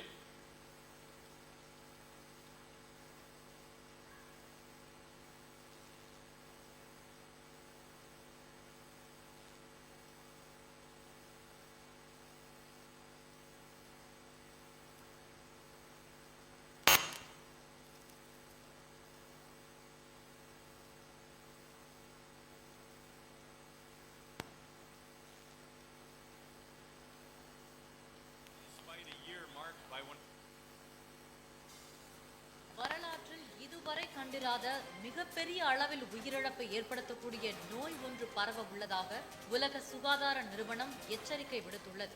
ஜெனீவாவை தலைமை இடமாக கொண்டு இயங்கும் உலக சுகாதார நிறுவனமானது மூத்த ஆராய்ச்சியாளர்களுடன் அவசர ஆலோசனை நடத்தியது. அதில் ஒட்டுமொத்த உலக மக்களின் சுகாதாரத்துக்கு அவசர நிலை ஏற்படும் அளவு புதிய நோய் பரவ இருப்பதாகவும், இதுவரை கண்டிராத அளவுக்கு உயிர் சேதங்களை அந்த நோய் ஏற்படுத்தும் என்றும் எச்சரிக்கை விடுக்கப்பட்டது. இது தொடர்பான ஆராய்ச்சியில் ஈடுபடுமாறு ஆராய்ச்சியாளர்களுக்கு வலியுறுத்தப்பட்டது. இந்த நோய்க்கு டிசீஸ் எக்ஸ் என்று பெயரிடப்பட்டுள்ளது. இது 2018 கொரோனா வர்றதுக்கு 1.5 வருஷத்துக்கு முன்னாடி உலக சுகாதார மையம் வெளியிட்டதான எச்சரிப்பு வீடியோ. அவங்க எல்லா நாடுகளுக்கும் இந்த எச்சரிப்பை அனுப்பி விட்டாங்க. அப்போ எல்லா நாடுகளும் தங்களுக்கு கீழே உள்ள மாநிலங்களுக்கு, அரசாங்கங்களுக்கு அதை அவங்க அனுப்பி விட்டாங்க. அந்தந்த மாநிலங்கள் தங்களுடைய மக்களுக்கு மீடியா வழியாக அதை தெரியப்படுத்தினாங்க. இப்படி ஒரு கொள்ளை நோய் வரப்போகுது, உலகம் முழுக்க இதுவரைக்கும் உலகம் கண்டிராத மிகப்பெரிய உயிரிழப்பை ஏற்படுத்தும் எல்லாம் சொன்னாங்க. இவ்வளவும் வேதத்தில் நம்ம ஆண்டவர் முன்னாடி சொல்லிட்டார். இவங்களும் நம்ம கண்ணு எப்படி 2000 வருஷத்துக்கு முன்னாடி வெள்ளை குதிரை வரும் அப்படின்னு சொன்னாங்களோ அதே மாதிரி சிவப்பு குதிரையை பற்றி தெளிவாக எழுதி வச்சிருந்தார். அப்படியே துல்லியமாக சொல்லி வச்ச மாதிரி ஒருவர் கொலை செய்யத்தக்கதாக 70 வருஷம் கழிச்சு ஒரு சிவப்பு குதிரை வருது, பூமி முழுக்க வருது, மிகப்பெரியதான உயிர் சேதம் ஏற்படுது. இவ்வளத்தையும் கர்த்தர் எழுதி வச்சாரு, நம்ம கண்ணுக்கு முன்னாடி சொல்லி வச்சாரு. அது மட்டும் இல்லை, எழுதுனது ஒரு பக்கம் வேதத்தில் இருக்கு, இதை ஆராய்ந்து பார்த்து படிக்க வேண்டியது நம்ம வேலை. ஆனால் நம்ம செய்யலை. இன்னொரு பக்கம் என்ன பண்றாரு ஆண்டவர், நம்ம ஆண்டவருடைய சுபாவத்தை பாருங்க. ஆண்டவர் என்ன பண்றாரு, தீர்க்க தரிசனம் உரைக்கிறார் ஒரு காலகட்டத்தில். அந்த தீர்க்க தரிசனம் நிறைவேறும் போது இந்த தீர்க்க தரிசனம் நிறைவேறுதுங்கிறதையும் நமக்கு சொல்றாரு. இப்போ ஏசாயா காலத்தில் ஒரு கன்னிகை கர்ப்பவதியாகி குமாரனை பெறுவாள் சொல்றாரு. அது பிறக்கும் போது, இயேசு பிறக்கும் போது அந்த தீர்க்க தரிசனம் நிறைவேறிடுச்சுங்கிறதையும் தூதனை வச்சு என்ன பண்றாரு, மெய்ப்பர்களுக்கு சொல்றாரு, சாஸ்திரிகளுக்கு சொல்றாரு. அதற்கு பிறகு சிமியோனுக்கு ஆவில ஏவப்படுகிறாரு. ஏரோது வசனத்தை பார்த்து கண்டுபிடிக்கிறாரு, பைபிள்ல சொல்றாரு, வெளியே அடையாளத்தை சொல்றாரு, பரலோகத்திலிருந்து சொல்றாரு, ஒரு பக்கம் பரிசுத்த ஆவியானவர் சொல்றாரு. 4 விதத்துல இயேசு பிறக்கிறாருங்கிறத கன்ஃபார்ம் பண்றாரு ஒரு தீர்க்க தரிசனத்தை. இது தேவனுடைய திட்டம். அதே மாதிரி தான் ஆண்டவர் இந்த தீர்க்க தரிசனம் 2000 வருஷம் முன்னாடி உரைச்சிட்டு அது நிறைவேறுகிறது நம்ம காலத்துல சொல்றாரு. எத்தனை பேர் இதை கவனிச்சோம், எத்தனை பேர் இதை கேட்டோம், எத்தனை பேர் ஆயத்தப்பட்டோம், அதான் கேள்வி. நம்மளை பொறுத்த வரைக்கும் இந்த கடைசி 20-25 வருஷமா சபை இந்த வசனங்களுக்கு முக்கியத்துவம் கொடுக்கிற சபை அல்ல. நான் சொல்றது இந்த சபை அல்ல, பொதுவா வசனங்களுக்கு இம்பார்ட்டன்ஸ் கிடையாது. வசனத்தை கூட எதுக்கு இம்பார்ட்டன்ஸ், ஆசீர்வாதத்துக்கு மட்டும் இம்பார்ட்டன்ஸ். வசனத்துல என்ன ஆசீர்வாதம் கிடைக்குமோ உலக பிரகாரமாக. ஆனால் இந்த பைபிளும் இந்த இயேசு கிறிஸ்துவும் இந்த வாக்கு தத்தங்களும் பரலோகத்துக்குரியது, பரலோகத்துக்காக எழுதி கொடுக்கப்பட்டது. நீங்க பூமியில தான் ஆசீர்வாதமா இருக்கணும்னா இதை ஆண்டவர் கொடுத்திருக்க வேண்டியதே இல்லை. ஆண்டவர் MBA புக் ஒன்று கொடுத்திருக்கலாம், பிசினஸ் மேனேஜ்மெண்ட், அதை கொடுத்திருக்கலாம். மாஸ்டர் ஆஃப் பிசினஸ் அட்மினிஸ்ட்ரேஷன் கொடுத்து எப்படி பணக்காரனாவது, எப்படி கோடீஸ்வரனாவது, எப்படி வியாபாரம் பண்ணுவது, எப்படி நீங்கள் வீடு சேர்ப்பது அப்படின்னு கொடுத்து வச்சிருக்கலாமே. அது ஆண்டவருக்கு தெரியாதா? ஒரு ஆசாரிப்பு கூடத்தை கட்ட சொன்ன ஆண்டவர் உங்களுக்கு ஒரு பேழையை கட்ட சொன்ன ஆண்டவர் உங்களுக்கு வீடு கட்டத்தை பத்தி எழுதி கொடுத்துருக்கலாமே. அதை சொல்றதுக்கு ஆண்டவருக்கு எவ்வளவு ஆகும்? இதுக்குத்தான் இயேசு சிலுவையை சுமக்கணுமா? பரலோகத்தின் தேவன் மனுஷனா உலகத்தின் பாவத்தை சுமந்து இருக்கிறதுலே அகோரமான கொடுமையான மரணத்தை ஏற்று எதுக்காக இவ்வளோ நீர் கஷ்டப்பட்டீர் அப்படின்னு கேட்டா, இவனை பணக்காரன் ஆக்கிறதுக்குன்னா இது லாஜிக்கா இருக்கா? யோசித்து பாருங்க, இது லாஜிக்கா? இன்னைக்கு உள்ள பிள்ளைங்கிட்ட அப்பா ரொம்ப கஷ்டப்பட்டாரு, எதுக்குன்னா உங்களை படிக்க வைக்கணும்.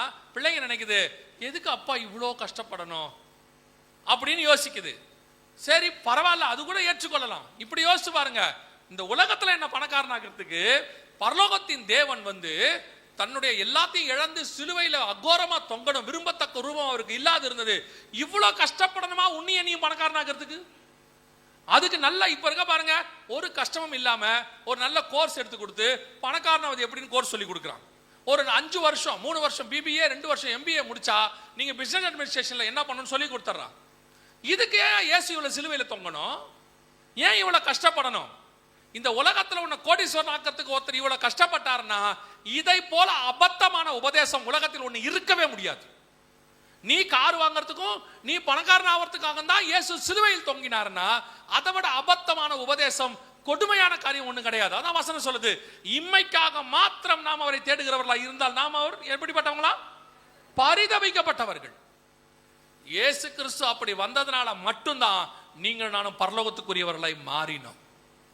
இன்னைக்கு நம்மளை விட ஒரு சினிமா நடிகன் தனி ஜெட் வச்சிருக்கான், பிளைட் வச்சிருக்கான். உலகத்தில் இருக்கிற போய் பாருங்க, பெரிய பெரிய கோடீஸ்வரன் பணக்காரன் அமெரிக்கால இருக்கான், அவன் தனித்தனி தீவுகள் வச்சிருக்கான். அவன்லாம் இயேசுவை அறியாதவன். அப்ப அவன் வச்சிருக்க அவனுக்கு பணத்தை கொடுக்குறது தான் இயேசு சிலுவையில் தொங்கினாரா? யோசிச்சு பாருங்க, இயேசுவை எதிர்க்கிறவன், கடவுள் இல்லைங்கிற நாத்திக நாட்டில் இருக்கக்கூடிய எத்தனை மில்லியனர்ஸ் இருக்கான். அப்ப இவனுக்கெல்லாம் அதை கொடுத்தது யாரு? அப்பனா உன்னைய நீ அற்பமா ஒரு சின்ன ஒரு ஆசீர்வாதம் அவனோட கம்பேர் பண்ண சொல்றேன், அந்த ஆசீர்வாதத்துக்காக தான் இயேசு சிலுவையில தொங்கணுமா? எவ்வளவு பிசாசு சபையை கரப்ட் பண்ணி வச்சிருக்கான் பாருங்க. இப்பூமி எனக்கு சொந்தம் இல்லை, இதற்காக நான் வாழவும் இல்லை. இங்கே நான் வைக்கப்பட்டது பரலோகத்திற்காக. அதற்கான டெஸ்டிங், அதற்கான எக்ஸாமினேஷன், அதற்கான தகுதி அடைவதற்கு நான் இங்கே இருக்கிறேன். இதெல்லாம் எதுக்கு ஆண்டவர் சொல்லி வச்சிருக்கிறார்? இந்த வசனத்தை படிக்காம, இந்த தீர்க்கதரிசனத்தை தியானிக்காம, இதுக்கு பின்னாடி போகாம வெறும் ஆசீர்வாதம். எதுக்கு ஆண்டவர் கொண்டு வந்து வச்சாரோ அதை பத்தின ஒரு தாட்டும் கிடையாது. சந்தோஷமா இருக்கணும், நிம்மதியா இருக்கணும், ஜாலியா இருக்கணும். இதுக்கு எதுக்கு நீ சர்ச்சுக்கு வர? இதுக்கு எதுக்கு இங்க வரணும்? உங்களை விட உலகத்தான் சந்தோஷமா இருக்கான். உலக பிரகாரமா நீங்க எந்த நினைக்கிறீங்களோ அந்த சந்தோஷத்துல உலகத்தா இருக்கான் நல்லா. இயேசு அறியாதவன். அப்ப இயேசுவை ஏற்றுக்கொண்ட நீங்களும் நானும் இந்த சந்தோஷத்துக்காக அல்ல, எனக்கு இனி வருகிறதா இருக்கிறது, அதுதான் என் நித்திய சந்தோஷம், அதற்காகத்தான் நான் ஓடுகிறேன். நம்ம கண்ணுக்கு முன்னாடி 2 குதிரைகளுடைய காலம், 2 ஆவிகள் கிரியை செய்ய ஆரம்பிச்சிச்சு. அது இப்போ முடிஞ்சிருச்சு. இந்த அடையாளங்கள்லாம் எதுக்காக அப்படின்னா, உங்களுக்கு எதுக்கு எக்ஸ்பிளைன் பண்ணப்படுதுன்னா, இதை விட மோசமான அடுத்தது வருகிறது. அடுத்த சில காரியங்களை நாம் நாளை தினத்தில் வருகை தாமதிக்குமானால் பார்க்க போறோம். இவைகளுக்கு நடுவில் உங்களுக்கும் என்னையும் பத்திரமாய் பாதுகாத்த ஆண்டவர் வரப்போகிற காரியங்களுக்கும் உங்கள் வருகை தாமதித்தால் பத்திரமாய் பாதுகாப்பார். வருகை முந்துமானால் அவைகளுக்கு நடுவில் உங்களையும் என்னையும் கொண்டு போக போகிறார். அல்லேலூயா. அதுக்கு தான் இது சொல்லப்படுகிறது. அதுக்கு தான் இது சொல்லப்படுகிறது. சபை பரலோகத்துக்கு போவதற்காக தான் இந்த எச்சரிப்பு கொடுக்கப்படுது. உங்களை உலக பிரகாரமான ஆசீர்வாதம் ஆக்கிறதுக்கெல்லாம் இல்லை. இங்கே என்ன தேவையோ அதை பரலோகம் பார்த்து கொள்ளும். காட்டு புஷ்பத்துக்கு உடுத்து விற்கிறவர், அடைக்கலான் குருவிக்கு போஷிக்கிறவர், நரிகளுக்கு குழி உண்டு என்று சொல்லுகிறார். உங்களுக்கும் எனக்குமா தரமாட்டாரு? வானமும் அவருடையது, பூமியும் அவருடையது, பூமியும் அதன் நிறைவும் கர்த்தருடையது. உங்களை என்னைக்குமா இதுக்குமா தரமாட்டாரு? அது கூட இல்லாத தேவனை நான் ஆராதிக்கிறேன், இதெல்லாம் தேவனுடைய பார்வையில் ஒன்றுமே கிடையாது அப்படின்னு நம்ம கொடுத்துட்டு போயிடுவார். ஆனால் நீங்கள் நானும் வேறு பிரிக்கப்பட்டது எதுக்காக தெரியுமா? பரலோகத்திற்காக, அங்கே போய் நித்தியமாய் வாழ்வதற்காக. அதைத்தான் ஒவ்வொரு நாளும் யோசிக்கணும். அதை பற்றி தான் நீ சிந்திக்கணும். நினையாத நாளிகையிலே மனுஷகுமாரன் வருவார். அல்லேலூயா. நாம் ஜெபிக்க போகிறோம். ஏந்திரிக்கலாமா தேவ சமூகத்தில்?